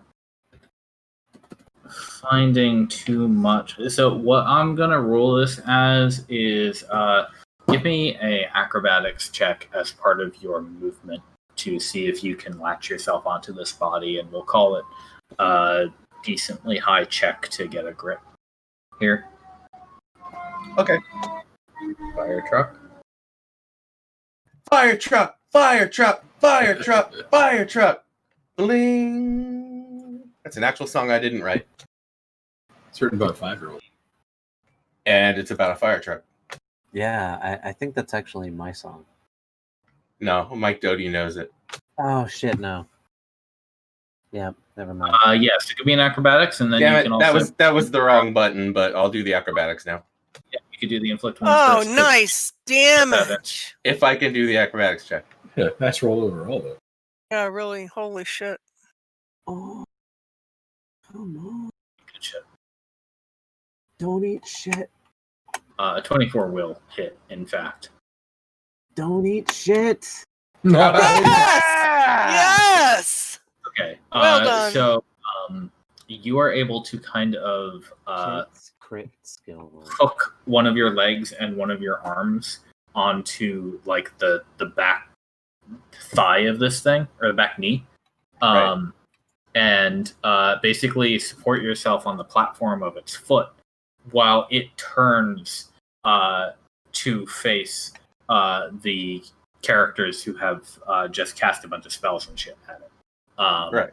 And as you land, you were kind of casting your spell as part of your movement. Yeah, well, And- it's a sung component. Usually, it's and you something just like yeah. you kind of attach yourself to it at the point you would normally attach your spell to, and it helps your grip a little bit because you are able to wither and crumble some of the stone just as you touch, and kind of just like press your hands into the dust, and kind of now you have a handhold. Excellent. I love it. I'm like, taste the pain. So now you will move with the golem unless I you figured. choose to let go as a free action. Okay, cool. At any time, it doesn't have to be on your turn. Oh, nice. And Okay, on a 1, you can be hit by your teammates. watch it, you guys. Well, yeah. Now he's in fireball range. So Naya, your turn. This thing is now like turning about to face the rest of your party. Okay, so who's he actually facing? He's still behind that statue. We're in a Kind big of going like you. I Okay. actually feel very scared right now. Rather like like I have one more second level slot and 4 more first level slots. I could just sit here and drain pain. Sure. A little tick on the back of your leg. Can I move over like behind Badath to have better line of sight? The other thing I'm looking at is needing to heal Ambergreen. So I'm kind of looking at I need to get like off of that statue. I don't think it's doing me any good just to stand and and it's blocking line of sight. I feel again, like I want to heal. This thing is quite big, so you have line of sight anyway. It's much taller. Okay, so I don't have to statue worry is. about that. Yeah. All right. Okay. But yeah, you can move wherever you have the movement for.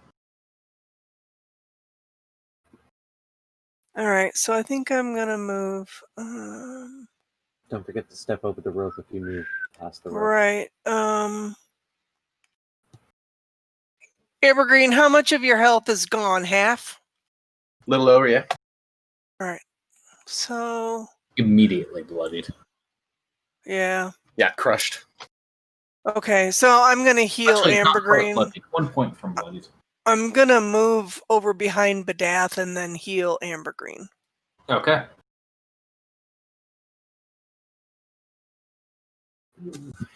A big square. I really hope he doesn't have any AoE. I mean, Irenaeus and I both have uncanny dodge, but Yeah. I wonder how much damage I can do to its leg before its leg breaks.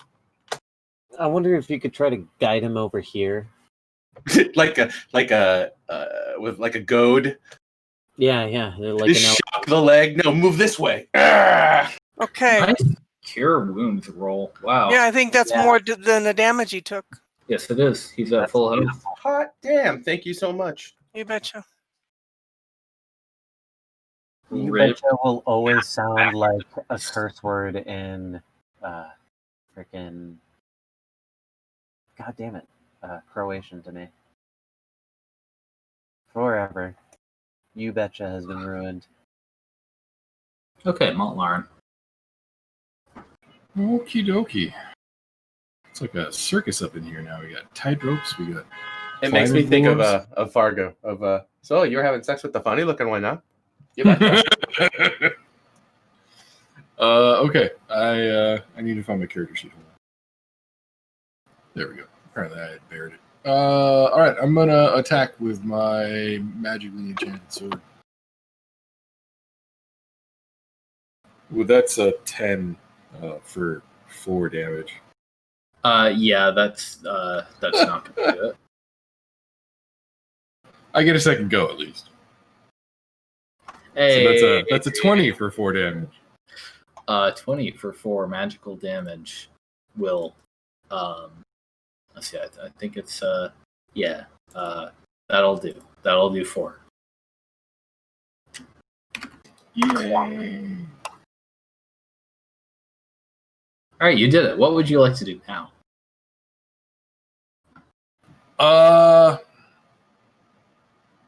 For the moment, that's it. I'll use my reaction to protect people if I get the opportunity. All right, Ernest. All right.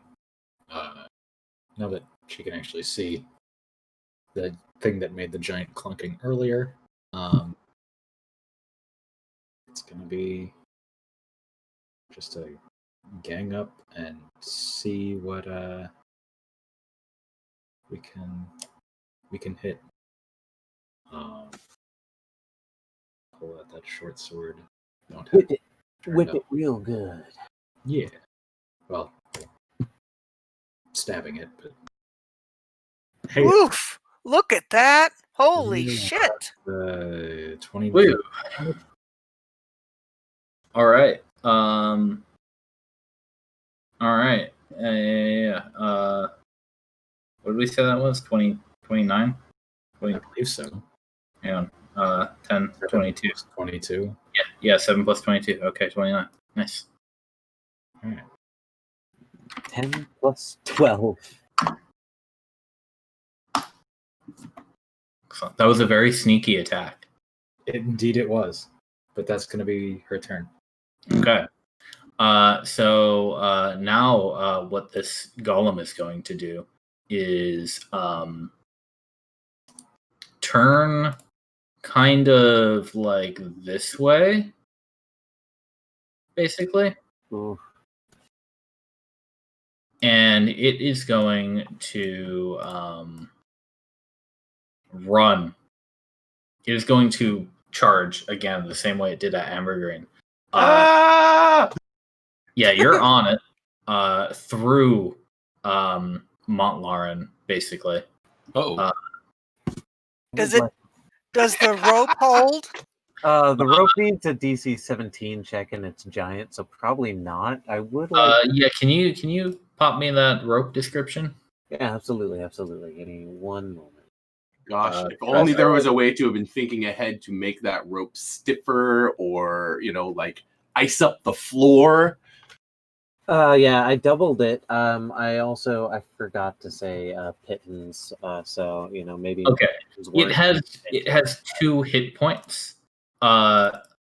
I'm going to say it snaps. Yeah, probably. It didn't even put any tension to pull the statues in towards it. They're solid. They're like in the ground, so they're not going to get pulled over by this thing running through the rope before the rope snaps. I think. Yeah, good point. Good point. Damn it, neither of my options worked. It would have been better if I had a chain.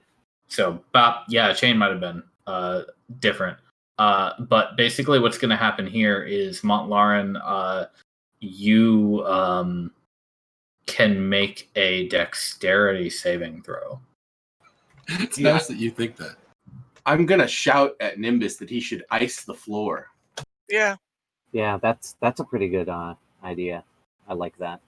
I saw Chip. a lot of Okay, Wonder Twin power. so you are going to get hit by the attack. Basically, the way we're going to do this is because you didn't make the save. If this hits you, it's going to do full damage. If you had been able to make the save, if this hit you, it would do less than full damage. Oh, hey, that won't hit. Okay, it won't. Critical 1. Nice. I'm so glad those dice rolled in that order. Yeah. Well, if it's a critical 1, does he like do half? Or No, less than it half? just auto misses. Cannot hit. So Smashes its fist into the wall. Yeah, basically what happens is the tension from the rope causes it to divert its path just enough that your dexterity save is able to get you under its arm while its kind of entire body barrels past you. And instead of you, the most awkward limbo. Instead of you, it annihilates the statue on the way through. Shit. Not my favorite statue. It's like that boss from that game. Was it the first God of War, or not God of War, but Gears of War? Many games. Yeah. All right. Badath has a turn.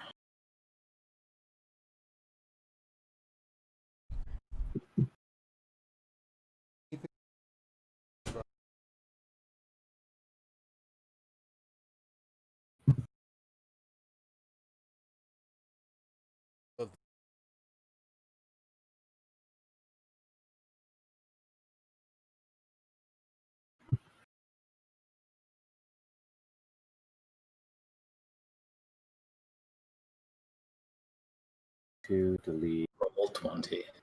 F5. 5. F5 deletes. No, F5 doesn't delete. Why F5 refreshes. God damn it.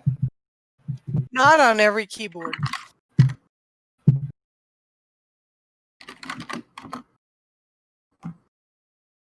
No, sometimes you have to function F5. Apple F5. Gross. I know.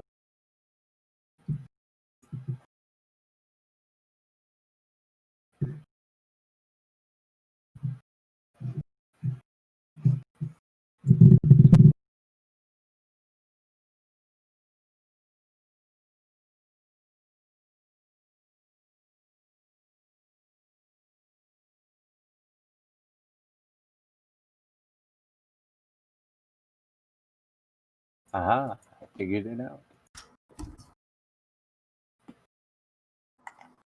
It didn't quite occur to me to try and get an attack of opportunity when that thing charged. Too late now. Alas. Yeah, I also kind of feel like disengaging from a creature this large shouldn't necessarily provoke an attack of opportunity because it's just so big and ponderous. All right. Dexterity saving throw again. Boop. Nice. It fails. Takes 10 damage.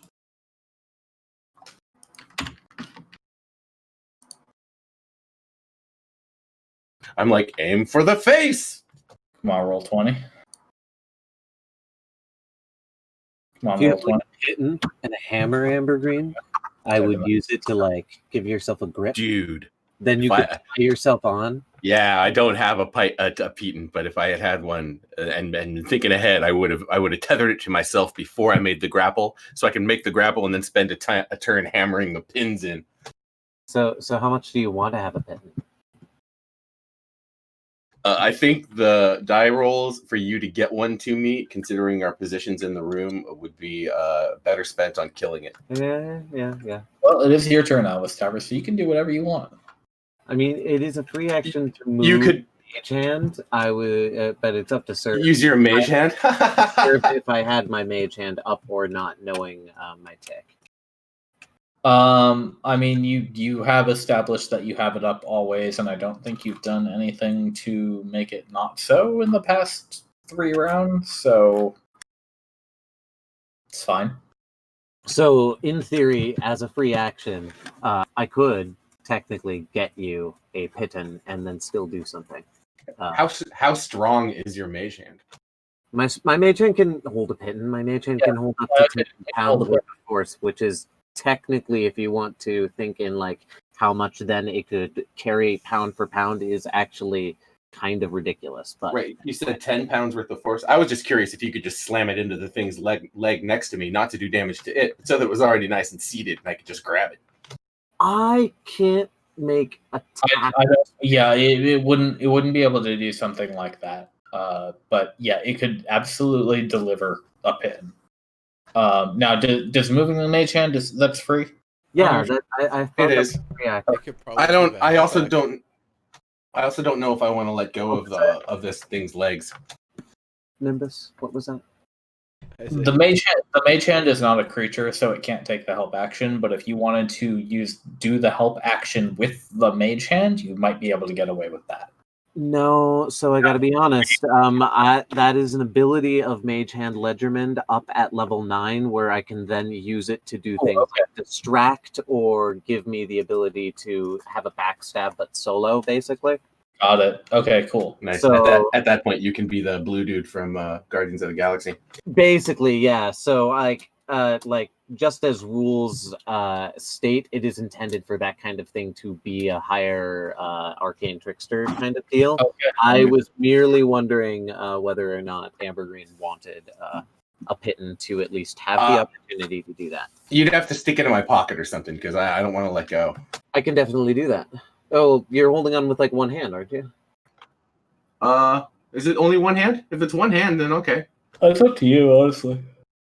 As long as I got a good grip, because I know exactly what I'm doing next turn. All right. As a free action, I'll deliver a Pitten to you. Okay, cool. I'll grab it. All right. I have 4 Pittons left. I only want to move so far. 5, 10, 15, 20, 25. That is still too far for me to hit you.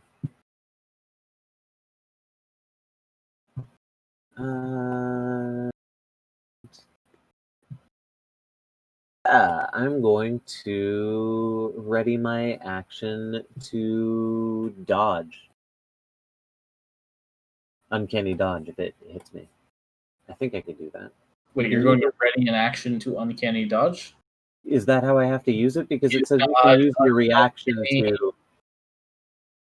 Uncanny dodge is just your reaction, so you don't need to ready it. You just spend your reaction to do it. Yeah, so I would have to have a reaction. You always have a reaction. You gain it back at the start of your turn. Yeah, which means like right now I would have to save it. I would have to not use it. Right? Correct. So if you readied a different action, you could then choose which one you want to do when the triggers apply. Oh, because if you ready like an attack, you can still choose to not do the attack. If the trigger goes by, you can say, okay, I want to spend my reaction to do this, or I just say, no, I want to let it go. I want to use my reaction for something else later. I did not know I was allowed to do that with Uncanny Dodge. I thought I had to call out that, okay, maybe he's going to hit me, so... No. So when an attacker that you can see hits you with an attack, you can use your reaction to have the damage. So basically, a reaction is always available to you as long as you have something that you do with a reaction. For most basic classes, is going to be the opportunity attack. But like, yeah, exactly. Like you have, so every character has 4 actions. You have your action, you have your move, you have your bonus. Actually, 5. You have your free object interaction, and you have your reaction, which you can only use on a trigger. Okay. And those triggers are defined by various things. The ready and action is something that lets you define your own trigger. Okay. I understand now. Yeah. I would like to ready my action to use something like acrobatics to do a similar thing as Ambergreen if the thing chooses to run at me. Okay, so if it charges you, you want to jump on it. I Oh, want heck. to jump at If it. you could get on its foot, it's too bad you don't have a rope, because then we could like work together to tie its legs together like in a comedy. I Very still well. have 10 feet of string, but the rope won't work. String won't work, man. Yeah, the string will help get us onto it and stay on it. Also, I like your Shy Haluk comment. Snipe. All right then. Was Um, that your full turn then that you just completed? Yep, absolutely. Yeah. And so in this case, if I fail, for instance, my action to try to jump on it and grab a hold of it, I could then use my uncanny dodge because it would have essentially hit me. So Awesome. if you spend your reaction, then you can't spend your reaction on a different. Okay. You know what totally blows? If I were like, I don't know, 5 or 4 levels higher, I have one spell that could turn this off, but right now it won't work. Doesn't that suck? Dispel. Oh, It's a domain for me. yeah. Don't that suck? All right. Yep. Nope. So I'm readying. Yes. Doing that. Good. Yep. And that is my turn. Okay. Nimbus.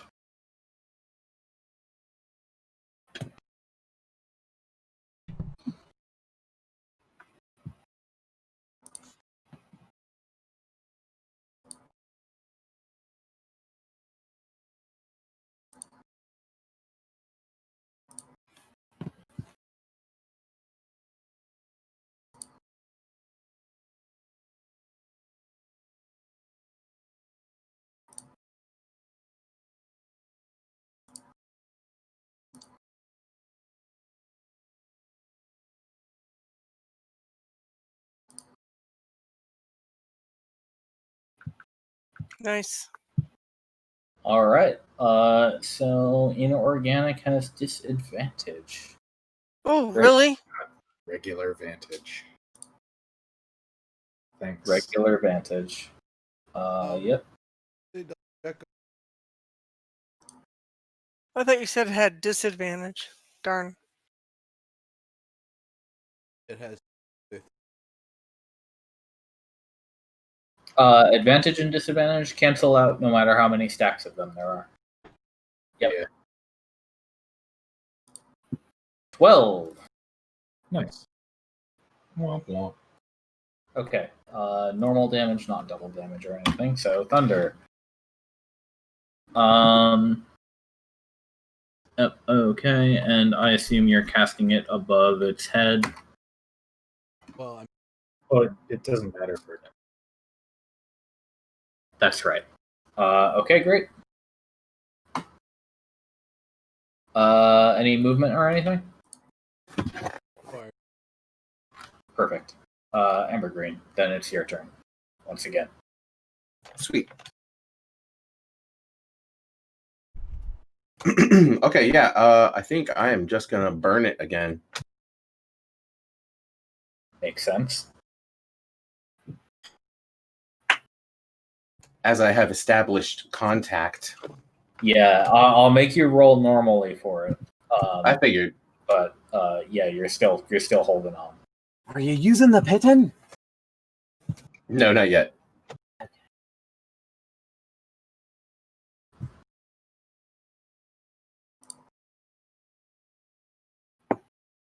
That is so laggy. Yeah, it is. I don't see anything yet.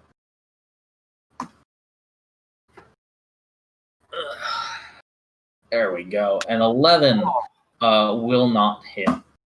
That So sucks. your spell is not able to penetrate whatever magic is keeping this thing running, and it just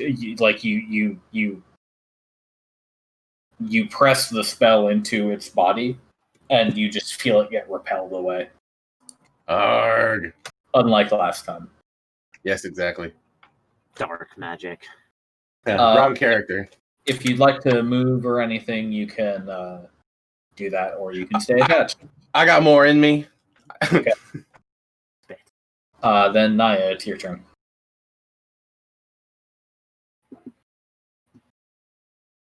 What kind of shape is everybody in? I am doing fantastic. Thank you for Marlon avoided the hit, so everybody's full. Okay. fantastic. You just took a picture of some guy being eaten by a zombie. What?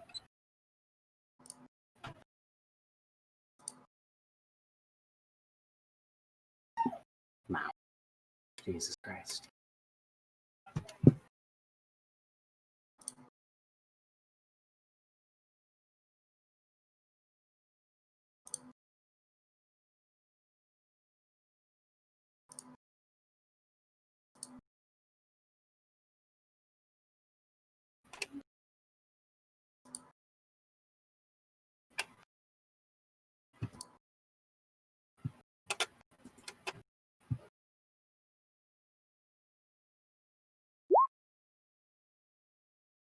Well, I'm not doing very high damage, but I'm at least hitting it. Yes, indeed. You are at least hitting it for 4. Okay. Not Lauren. All right. Well.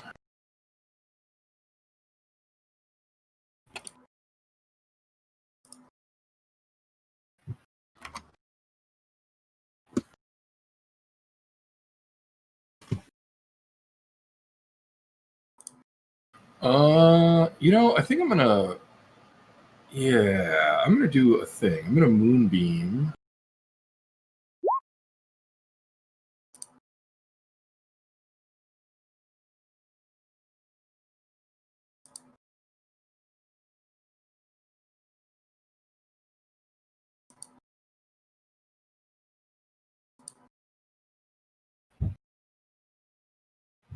It is 5-foot radius, not diameter.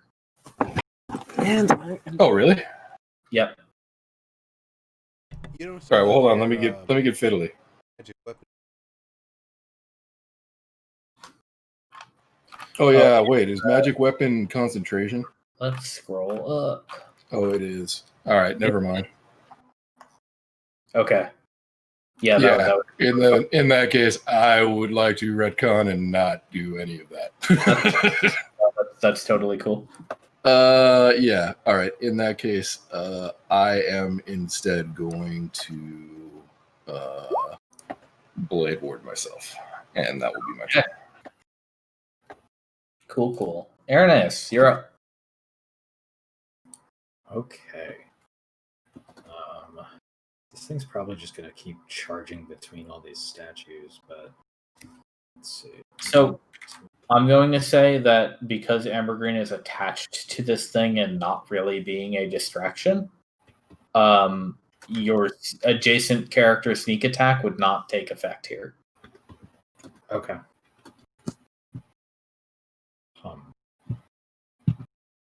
Because this golem, it's kind of just rolling. It doesn't care that I'm there.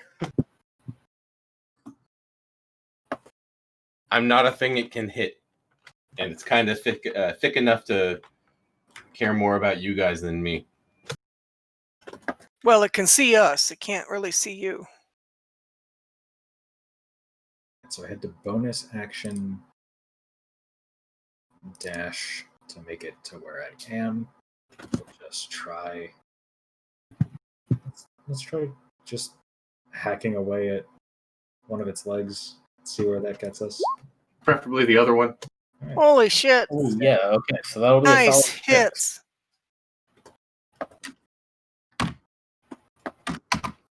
It's just All a right. solid 6 damage. And Yeah. Is this statue still kind of charging towards the wall, or is it? So it's now. It looks like it was turning toward Nimbus as the last person who harmed it severely. Okay. Then RNA is just going to move out of the way here. Okay. So with good timing, she moves out of the way, and Nimbus.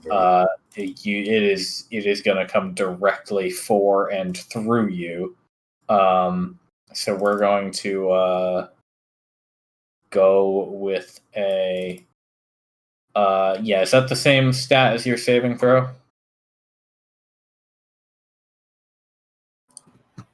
Would Aaron ask an attack of opportunity? Yeah, I would. You can if you want. Well, since It'd it be doesn't a hit me at all.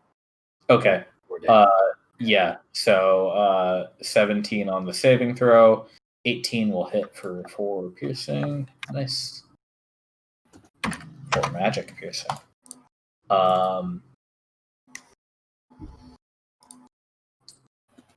Which means if this attack hits, you'll take some reduced damage, Nimbus, as you're able to kind of dodge as it's charging. So, Hayat. Ooh, okay. So it barrels through you. And Nimbus, you're able to avoid most of that, but you're going to take 9 bludgeoning anyway.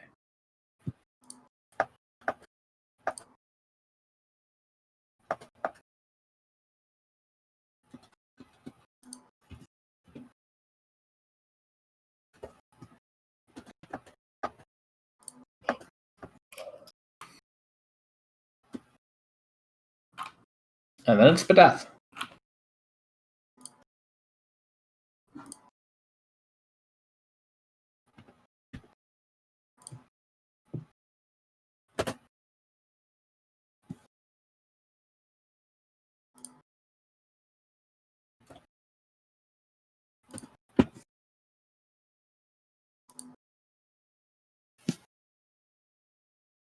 All right.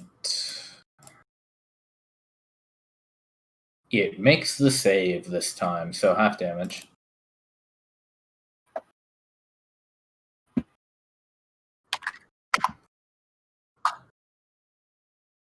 Sure. Yeah, so out of reach, I assume. Okay, Albus, you're up. I will apparently play catch up again. Because it is so far away from me. Oh, but I can attack it from there. Because you have a whip. I do have a whip. Bam. Boom, boom, boom, boom. 10 feet. Okay. So, Albus, one thing you noticed going in that direction, you were a little too far away to really make out any details before, and it's still in dim light for you. Mm-hmm. But the far wall at the distant end of this hall has a sort of intricate design on it that is unique where most of the walls are plain. Neat. Something inside of the inner gamer in me says that piece of lovely architecture needs to be fucking destroyed. Indiana Jones style. And he was supposed to be an archaeologist. Weird. Yeah, right? Hey, guys! The wall all the way over there, and none of you can basically see it because I think I have the longest dark vision. The wall over there looks like it's different somehow. I wonder if it's part of this puzzle. I don't think killing this thing is the intent of this this room. Too late. No, I think it's following its pattern. This is part of the puzzle.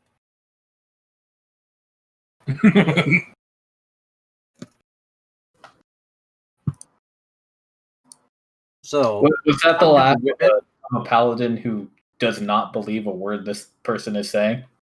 Yes, that's precisely what that was. I'm gonna try to whip it good, and then use my bonus action to dash past it so that it Okay, goes in the direction I want it to go for my crazy ass theory. got it. That's not gonna do shit. 11, yeah, 11 won't hit. Uh-huh. But you can still dash. Would have been nice damage though. Well, again, just Amber Green isn't gonna get him the sneak attack. Because, like I said, he's not being a distraction. Is that as far as you can move? Oh, I'm at worst an ankle bracelet. Only 25 feet, right? I suppose that's what it says on your character sheet. Mm-hmm. Yeah, okay. Cool. So, yeah, you shouted that to the party and then made your attack. Mm-hmm. Pretty Okay. ineffectually. Background to Nimbus.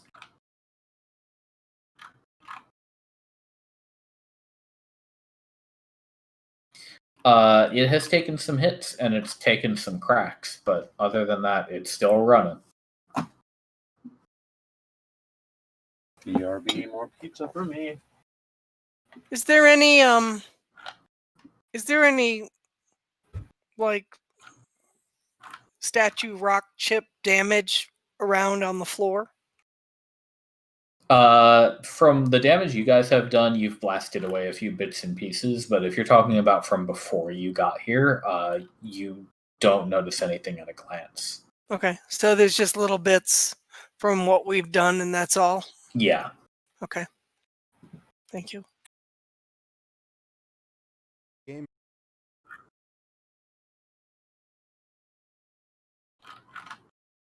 Oh,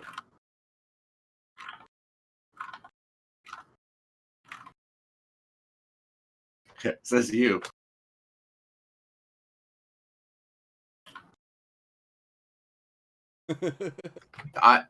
In Neuro, like ice the floor in front of it. yeah, that's Okay. I thought you could like spray some like ice, like Wonder Twin powers. Okay. No damage on that, so just go ahead and roll the 8d6 in the chat for me. And then we'll do the saving throw here. Man, you don't have Orange Crush. Boo whoop. You just like refund me. or Okay, something. big fail. You probably don't Ouch. have a spine either. Actually, that joke was a little ladies for you, I think. All right, so lightning arcs across this thing and blasts off a few more bits. God damn. Yeah, that's some damage. That's a lot of damage.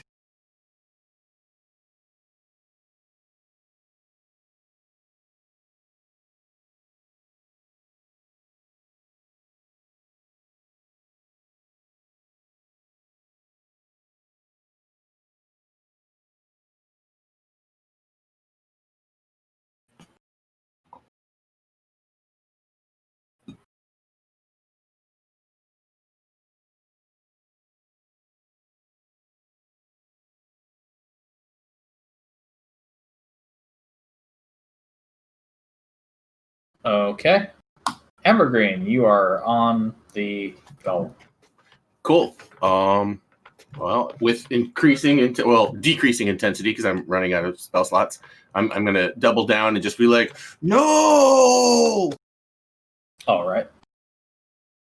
You have a Pitten.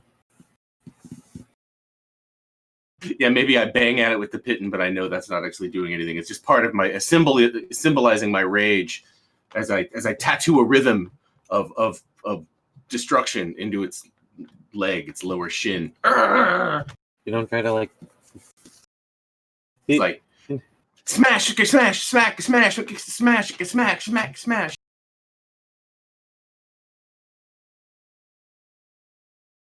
I mean, Holy hey, shit! Yeah. did the performance help? Apparently it did. That'll do a nice 27. What's the state of the leg I'm holding on to? You think another one of those would probably snap the leg in half. That's dope, but I don't think I can do it at that intensity again. But I can do it at half of that intensity 4 more times. So Yeah. All right, Naya, you're up. What kind of shape is everybody in? No, well, Nimbus has been hit. Yeah, Nimbus. What kind of health HP are you sitting at? Uh,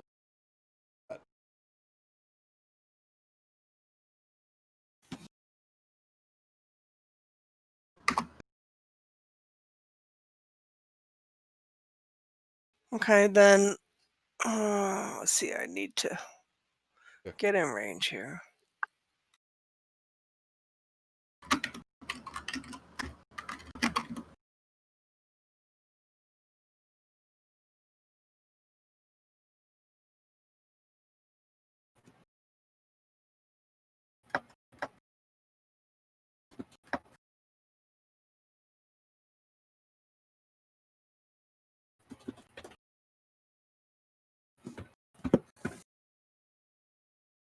All right, I'm gonna go ahead and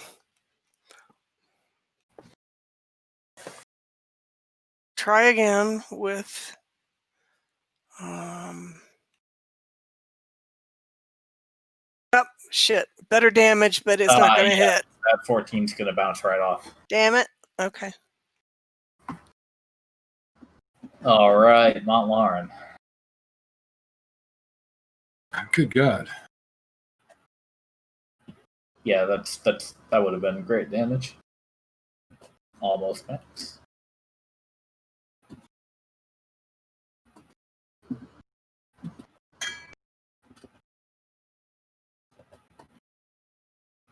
Misty Step. Nice.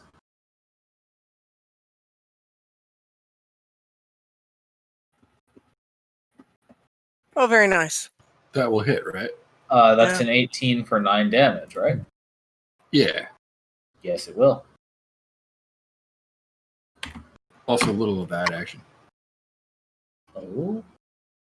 Okay. Very another nice. 14. And then my extra attack. Womp womp. No. All right, well, at least I got the first one in. Yeah, that's my turn. Okay. Irenaeus is up. All right. Well, looks like there's plenty of people around as distractions this time, so. Seriously, the far wall. It calls my attention. The narwhal? The far wall. we are the narwhal. For them, just try and get in with try it again. See what happens. Let's see what happens. Miss. Glancing low. Yeah. Okay.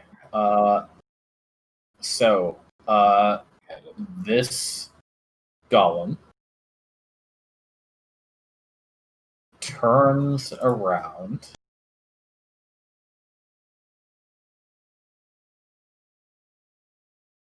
and will run directly north or west, I guess, based on what we said earlier.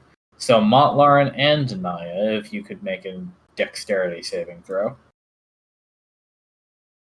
Alrighty. And we're going to use the same attack for both.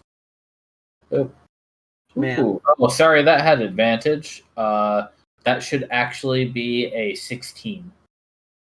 I am going to use inspiration. Sure.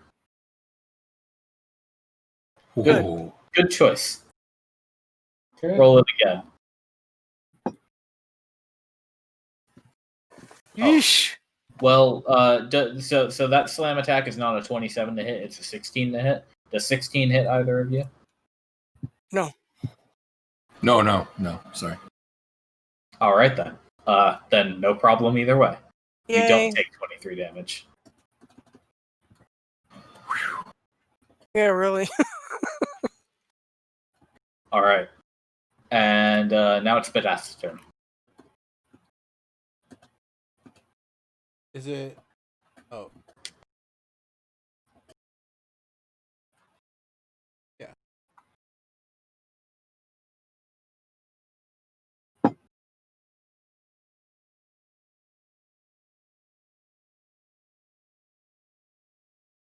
Yep.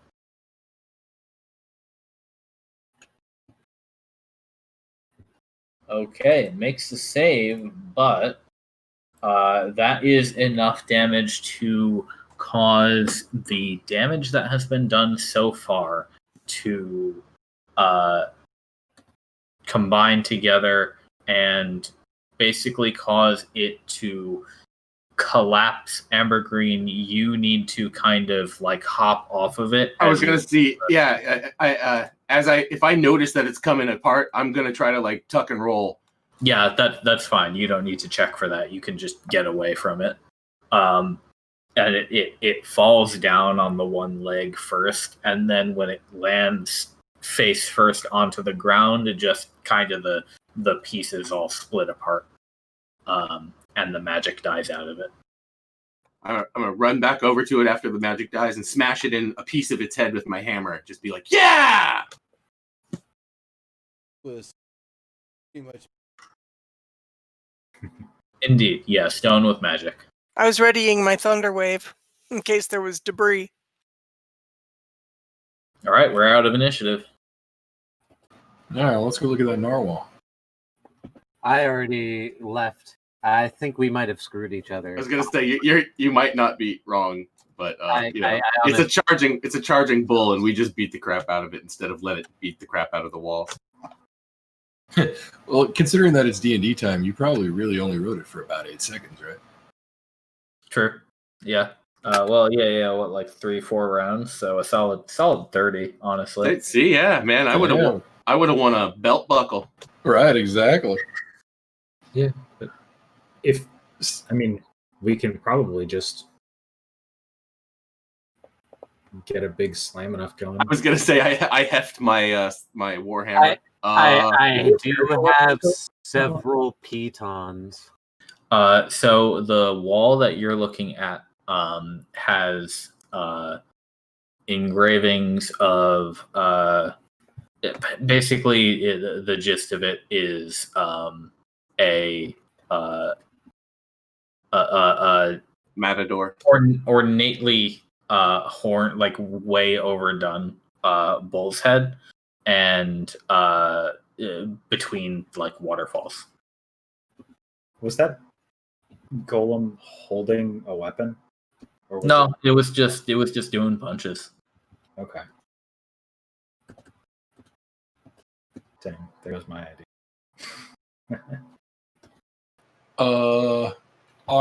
You said they're engravings, so they're obviously cut. They're not like a facade on the wall or anything like that. Yeah. They're part of the stone that makes up this part of the wall. Gotcha. Are there any I'll do an investigation check or whatever if you'd like. But are there any seams or cracks along the wall or anything like that? You can do a investigation or perception. Here, I'll do perception.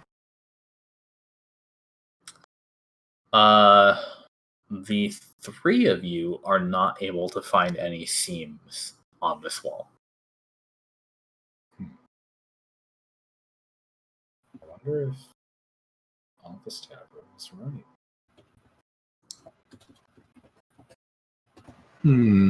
What are these little dais along the side of the wall over here? What are they all really, they're just different colorations to the tiles patterns.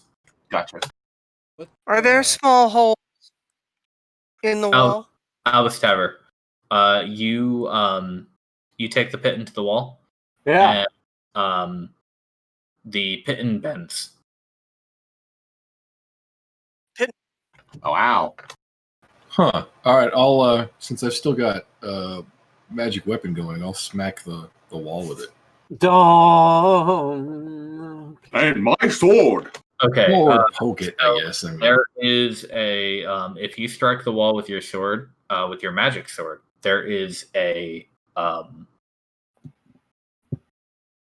There is a half second where you see the wall ripple like water before it goes back to normal, Cool. Okay.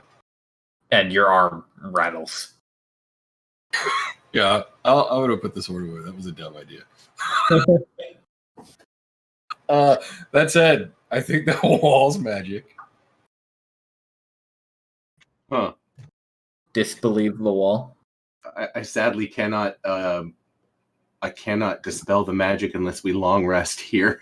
What's Thomas, you nonchalantly lean on that wall with all your might, and I can't see anything now that Badath and Nimbus have moved off. I do you don't want to make your? see anybody there either. You want to make your light, Naya? Because I can put that on your token. There's the fucking hit. God damn it. Oh, nice. No, 10-10. That's not bad. Yeah. She's like, whoosh, it just works. And she goes, gosh, when I'm under stress, I just... it's performance anxiety. Are you in the wall? Okay. Apparently I was, but I couldn't see these guys. Why am I checking that?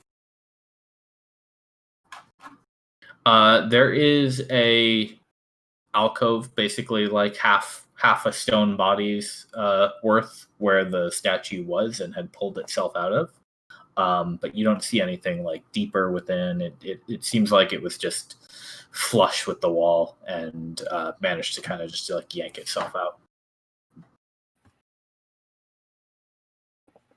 Lauren, you're getting a big nothing on that. That's what I figured.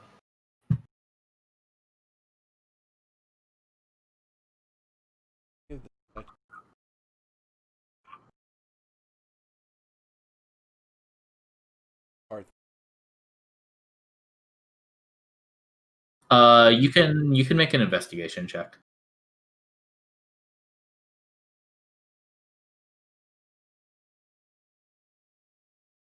I'll Hell, I'd represent be you.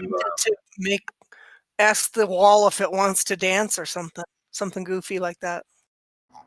So Nimbus, that'll represent you going around and checking all these statues for anything notable. And what you find is they're much the same as the ones upstairs, the non-mobile ones, basically. They don't seem to have any moving parts anywhere. And Naya, you speak some words at the wall, and the wall does not respond. Okay, thank you.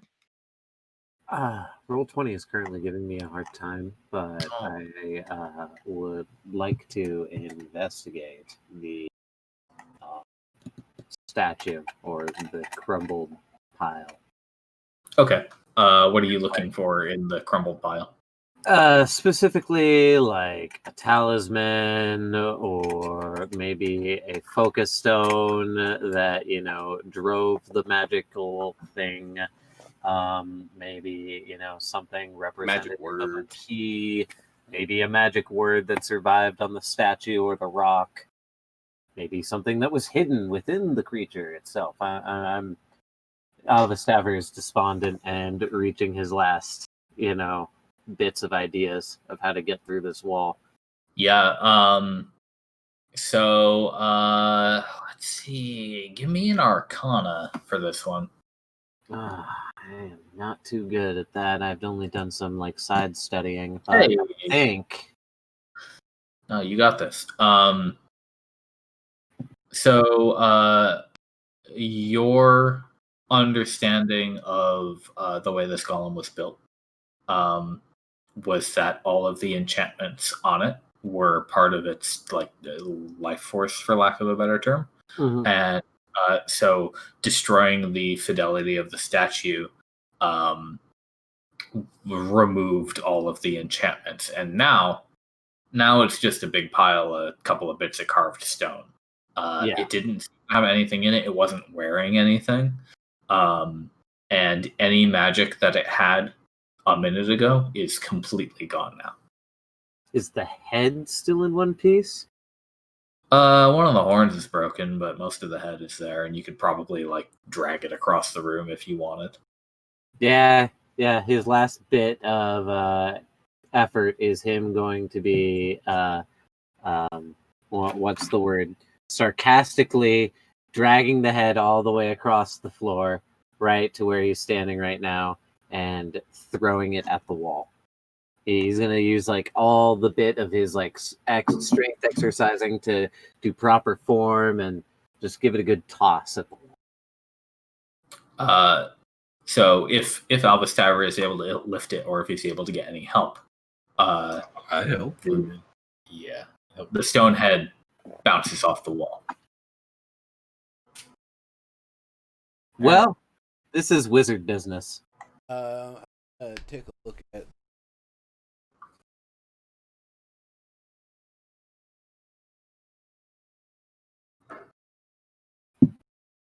Okay.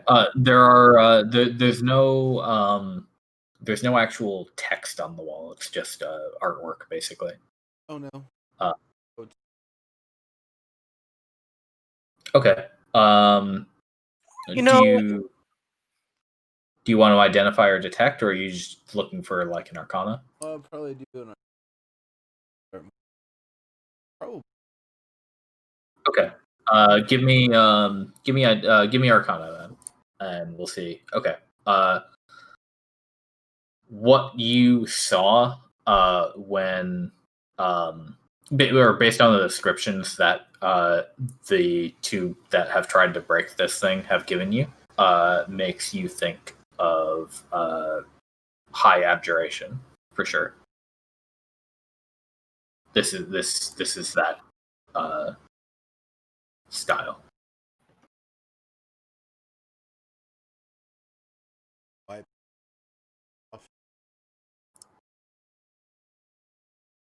Your best bet in a case like this would be a casual dispel. Barring that, you'd have to know how it was built, or how it was enchanted, rather. Right, and my dispel magic, I would have to do a long rest before I can do.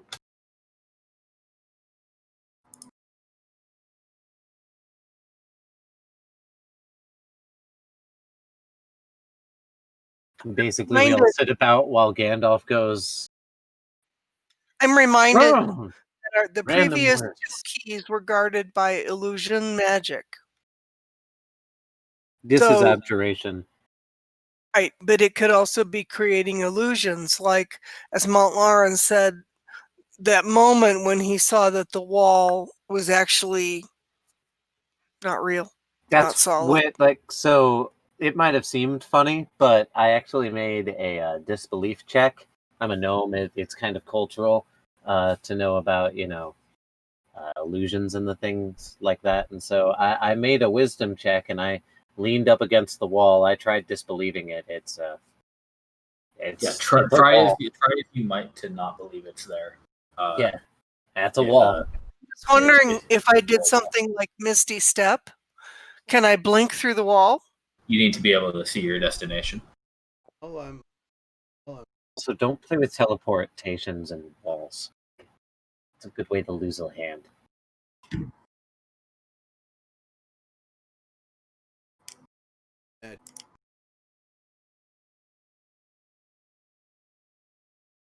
room, but It is pretty easy to tell that it's this.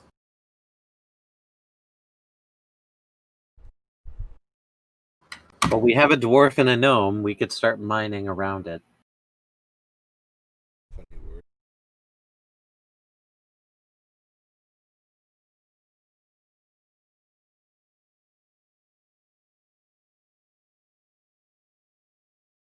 Sapping. Yes, better term. I like that.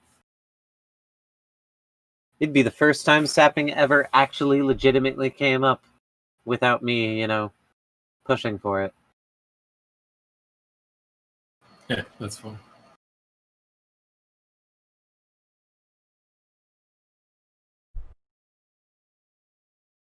Yeah, I mean, like, jokes aside, if we lack any other way to potentially get around that, We could wind to Decus or Beholder Friend. yeah, we'll have to go back if we do that though. And So are you using Identify? Oh yeah. So after 11 minutes, depending on what the rest of the party is doing, your Identify reveals a call it a locked door spell of a particular type that not the sort that you'd open with knock, but the sort of doorway that is designed to open when the bull makes contact. The spell will go, or the door here will be created. Albus was right. Well, we can Wait, go get the bull. go grab a piece of the bull and then We go already tried stick that. it on the wall. I Oh, yeah, we yeah. already tried that. did. So Yeah. to give some more detail to the enchantment on the door, it's a paired enchantment with the enchantment on the statue. My bad. A paired enchantment with some other enchantment that you can assume is the one on the bowl that no longer exists. And reversing magic like that is almost nearly impossible. Inconceivable.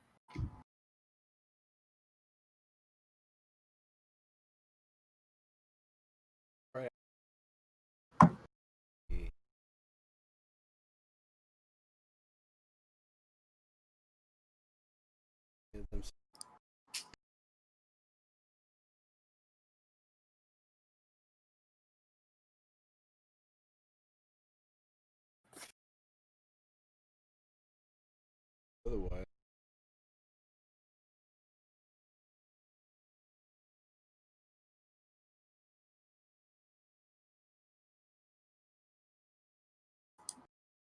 Oh, I got it. backwards.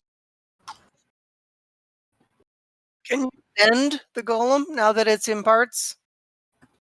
it won't reclaim the enchantment. Right, we already talked about that. Right. If one of us was like a badass spellcrafter, we could like try to reverse engineer the you need- enchantment.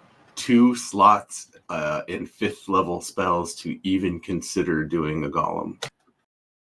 Yeah. Yeah, I know, but okay, so I totally get what you're saying, but consider the golem isn't actually what opens the door.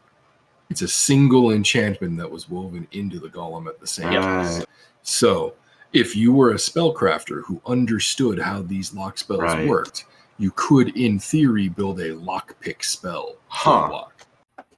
That sounds like a job for Dex or Van. Yeah. Mostly because Right. Van has that big anti-magic eye in general. But he hasn't been around in a long time. Yeah, for Closest. right. For what it's worth, though, Alvis's plan of sapping in from the sides around the door is not unviable. Depends on whether or not just how the magic shield lock door is constructed. If it extends through the walls, that would be bad. That would just be a lot of wasted effort.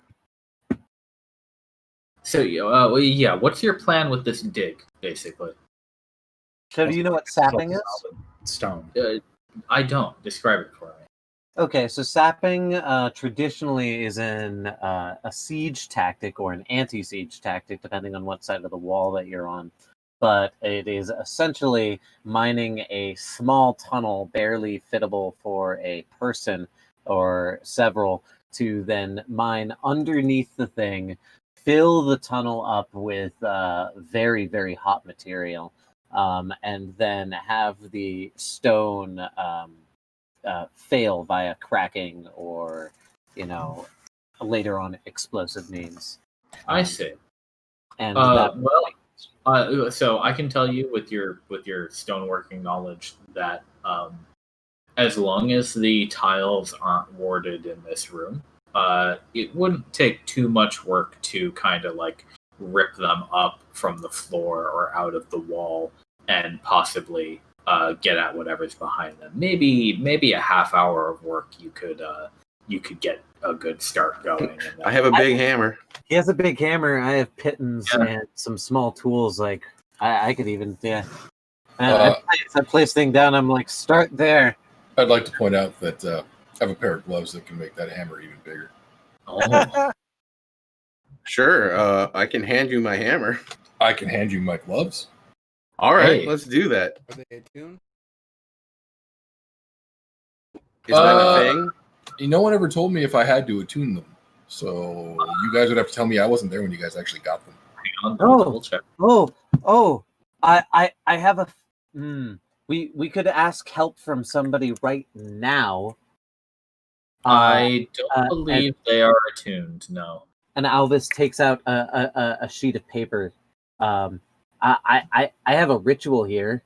We could summon somebody, and they might be able to help us. I like trying to solve our problems ourselves. Okay. I'll put those gloves on and drive pitons into the wall around the outside of the periphery of the door, though. Yeah, and then we need to tear the chunk out, and then. To Irenaeus' point, it's probably better to try to go under the door. Yeah. All right. Because it's unlikely that the door extends below, unless it opens up and down, I guess. And then we tear the chunks out and go on from there. Let us do this. Okay. How much time are you guys willing to dedicate to this as a party? While they're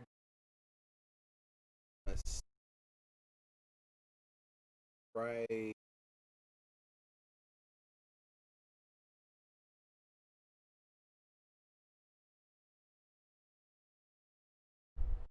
Got it. That would be beautiful. But yeah, to ask the question, how long are you guys willing to spend on this? I'm willing to try to convince them that it might take several hours because I'm totally an expert in this. I've been doing it most. Yeah, I mean, you guys. I think you were like halfway through the day when you got here. So is this like a we'll camp out in this building sort of deal, or like until sundown, or what? Pretty safe in here. Yeah, let's go at least until sundown. But I mean, this does seem like a fairly safe place to camp. Yeah. And if I get a long rest, I can dispel the wall. We don't get a long rest. Yeah, Oh, no, wow. you have to be in legit comfort, like bed. That's true. The ultimate scam. All right.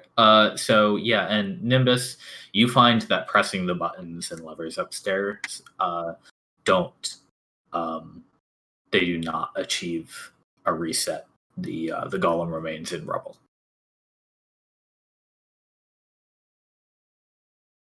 Now, some time passes, and you guys are able to start digging a tunnel under this door. What you find is after you get through the tiles and you get down to the dirt and stone that you're digging through, mostly stone, but you're able to kind of chip away and chisel through, making this narrow tunnel. Alvis Taver, you're Dirt section.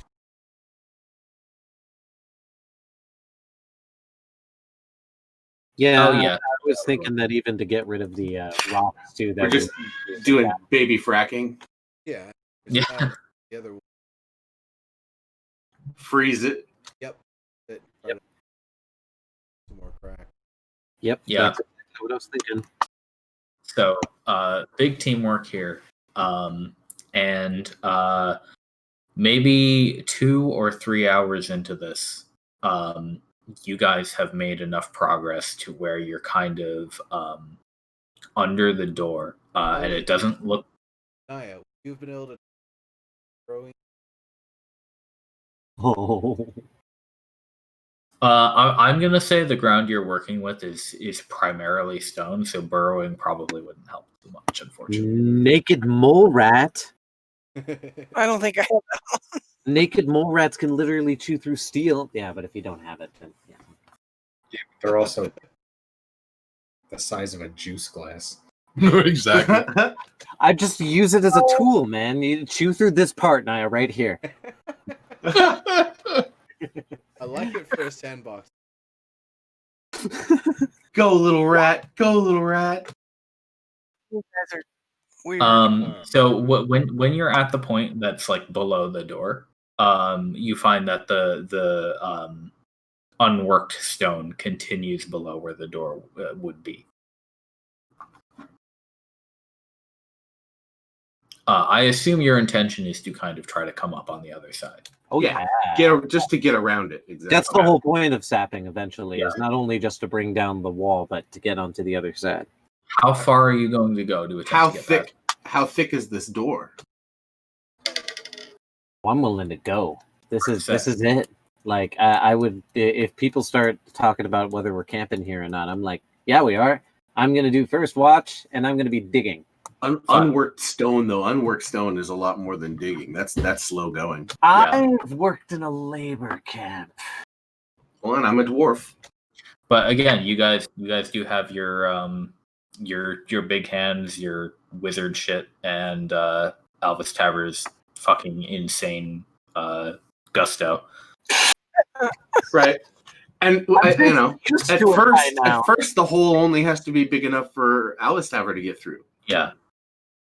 Yeah, like enough space to stand, and then enough space to kind of like walk forward. That's and then not even wiggle. Yeah. Enough space for me to stand is basically enough space for anybody else to just crawl through once it's on the other side. Maybe not Nye and I. Yeah. I'm 2'5". That should be fine. Very claustrophobic. But yeah, so Alvis,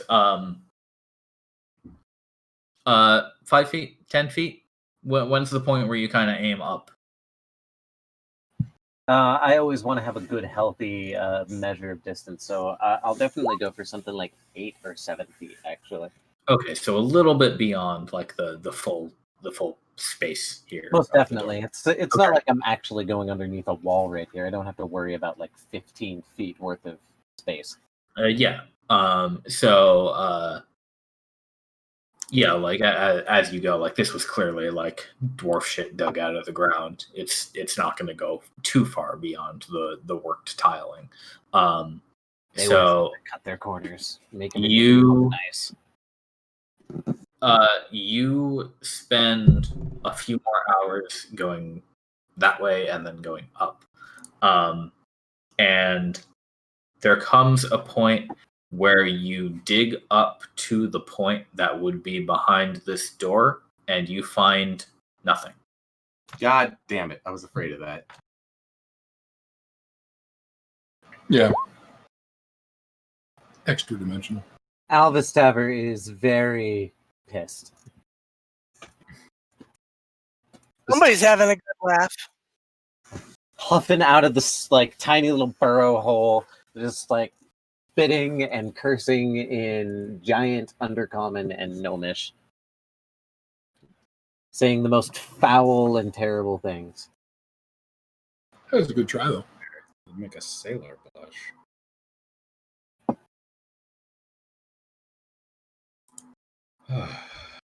But it seems like this is as far as we can get then. Pull the rope. Close. Open and go back. And hope it respawns. Just hope that is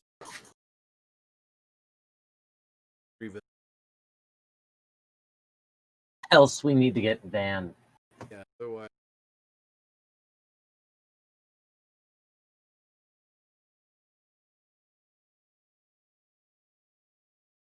Don't listen to the Or gnome. rest- The gnome is fantastical. The gnome is highly incorrigible.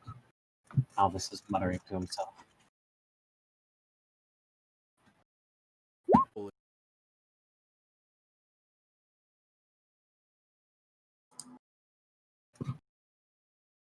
Well, yeah, by the time you guys are done with this dig, it is well into the evening, and I assume you've set up camp down here.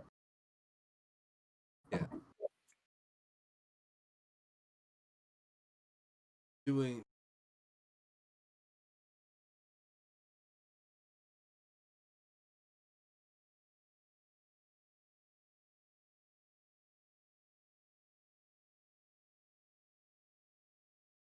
We're literally the fellowship right in front of the big door.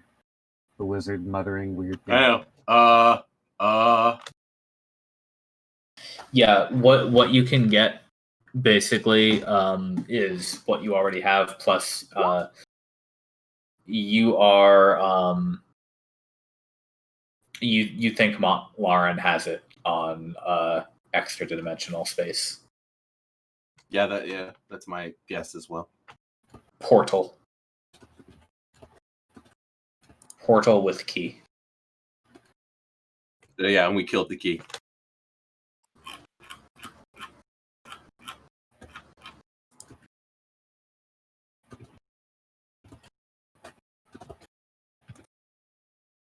It was kind of, Hulk smash, but I wonder if we were supposed to ride the Minotaur through the wall. Damn. Mention thing.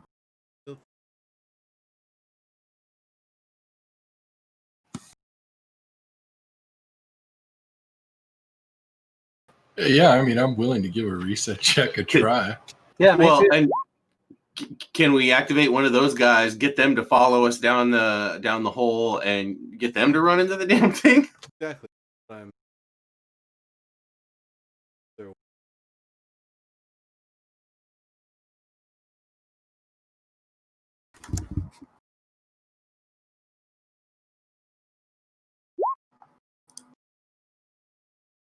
So, what I can tell you, just to kind of make things go smoothly here, I assume first you try the ice block thing, move them to close the door, and then reopen the door and see if it reset. But that doesn't do anything for you. It doesn't reset the mechanisms in the second floor, and it doesn't reset the destroyed statue or any of that.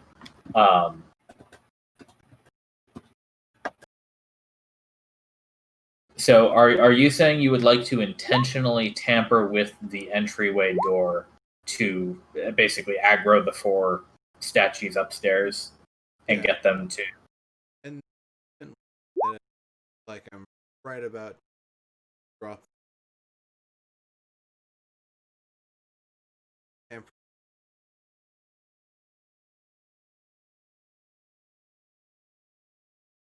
Still try to. Okay. What you find with either if you like have everybody get out of the way or have everybody just jump down the hole and go down the rope, is that they seem to be programmed to not go down. Probably, if you had to guess, it's some self-preservation, don't throw a statue down a 40-foot hole protocol. It certainly makes sense.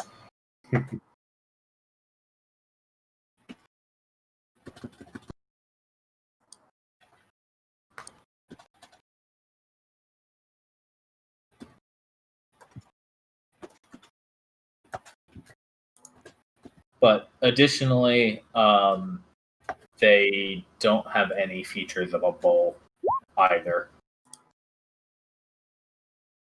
Hey, Naya, can you turn into a bull?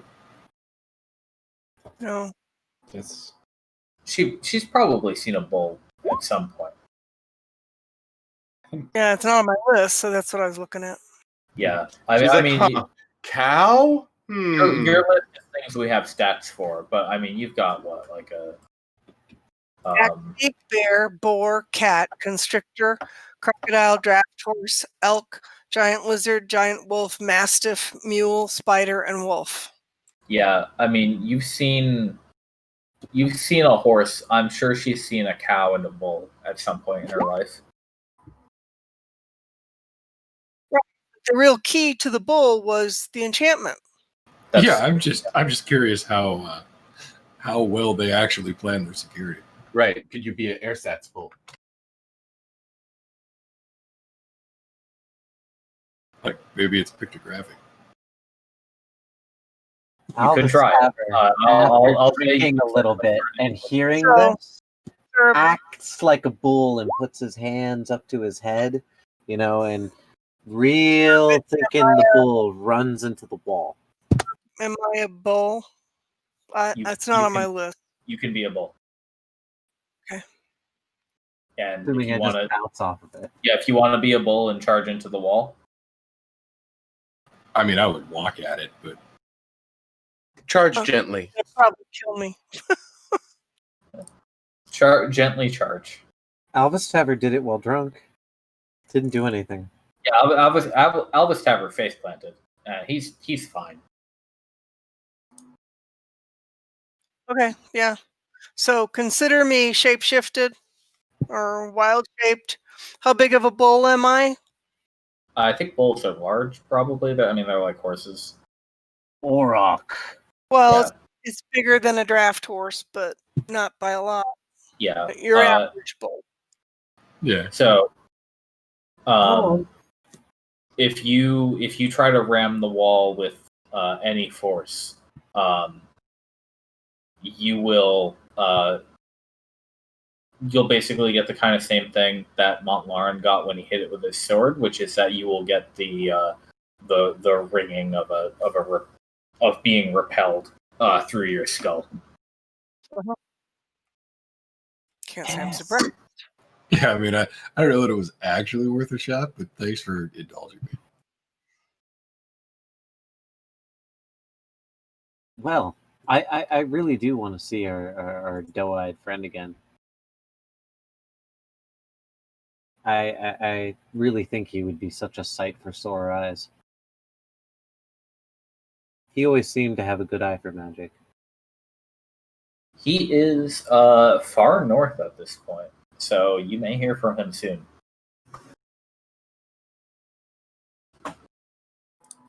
Well, in the meantime, we've probably exhausted our options here. I think we need to think outside the proverbial box. I tried to dig outside of the box. is- and it didn't it is help. Possible that we basically threw away the key. That is possible. Yeah. Um, Now we also got to pick the lock. Smash it up. right. So, and that would be the option if we threw away the key. But it's also possible that somehow working with illusion, the creation of an impossible situation, or pretty damn impossible, is another illusion. But that's the box to think outside of.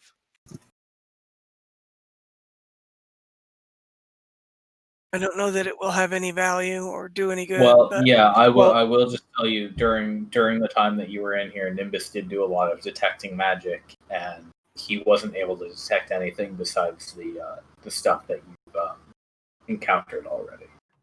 It occurs to me that the worst part is the thing I was thinking I could do, which is dispel magic, wouldn't help. It'll just make the portal go away. Right. Albus Tavern Banks. Yeah, it would make a locked door mundane, but it will do a big old delete on it.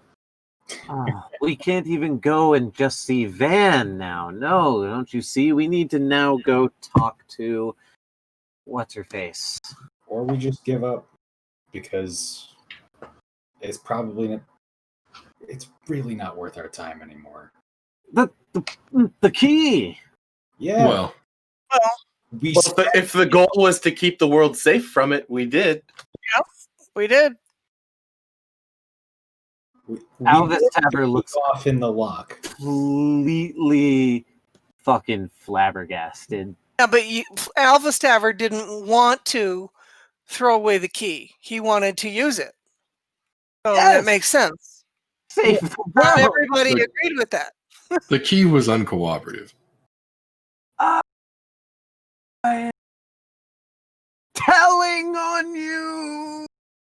Could be that either Loose of the other ends. two could actually.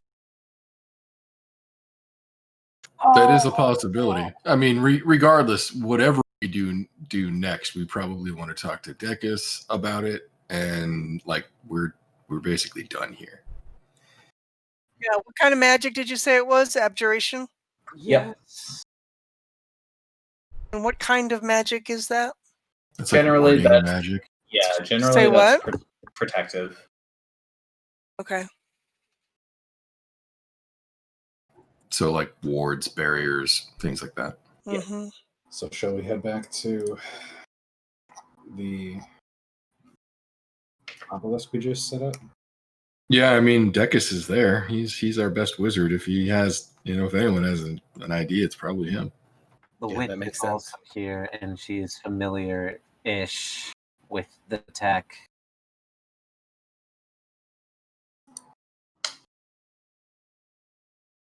Yeah, it's kind of hard to walk back with our first failure, but Oh, that's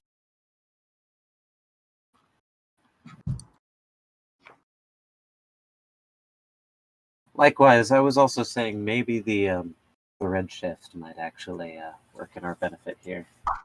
We have no idea if maybe that might reset. Okay.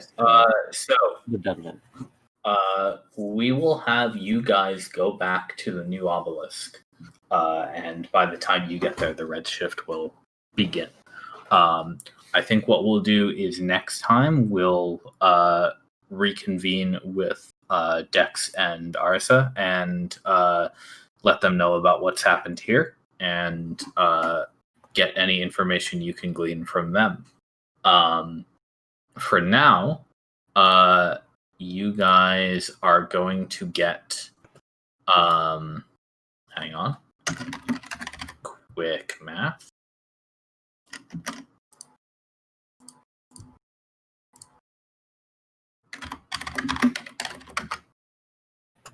Okay. Wait, no. There we go. You guys are each going to get 1,800 experience points. Woot woot. Okay. all right. ding!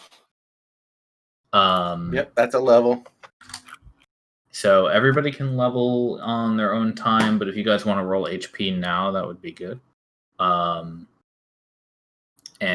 is that everybody level up?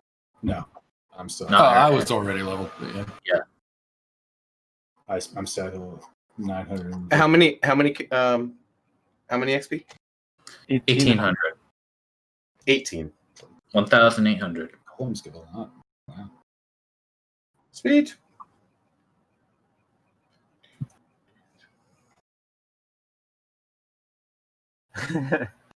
All right, how do I do this roll for HP thing? You just roll a hit die. It doesn't consume it or anything. Roll a what? Welcome to level Roll 6, one hit everyone. die. Can't hear you with somebody talking. What? Roll one hit die. /1d6? Your hit dice are at the right below your HP. Okay, hit dice. Yeah, and you just pick one of them to roll. It'll do the calculation for you.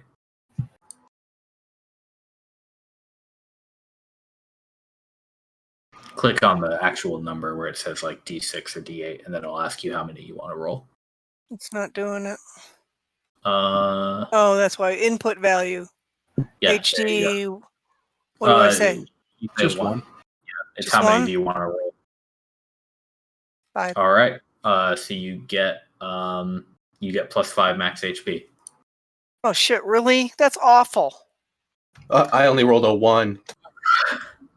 Fuck. Ooh. At least you still gained health. Yeah. Actually, it's 4. It's 4 because Yeah, there's a 4 plus. total. Good con, but yeah, that's a bad roll. Fortunately, I feel like Ambergreen's had a lot of bad HP rolls. Yeah, he's only at 36 total. That's all Naya is. I'm at 37. How do I make my level 1 higher? Go into You have to edit go mode, edit. and there's a drop down for your level, and just up it to the next one. Okay. And We have then, we don't have new spells at 6, do we? let me check what Well, I everybody can has. go look. That's There are okay. more spells. All right. So cleric, All of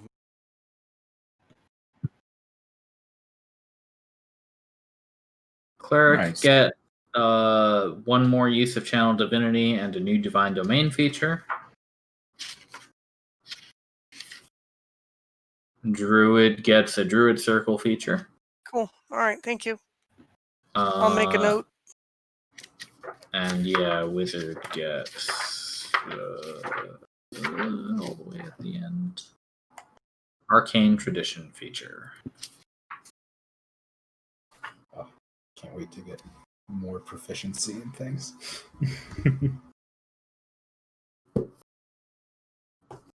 Soon. Yeah, okay, and that'll be it. You guys also have some loot that you're going to be bringing back from that salamander, but we'll go through that next time and split it all up. So yeah, that'll be it for tonight. Thank you for joining, everyone. Thank you for DMing. Thanks. You're welcome.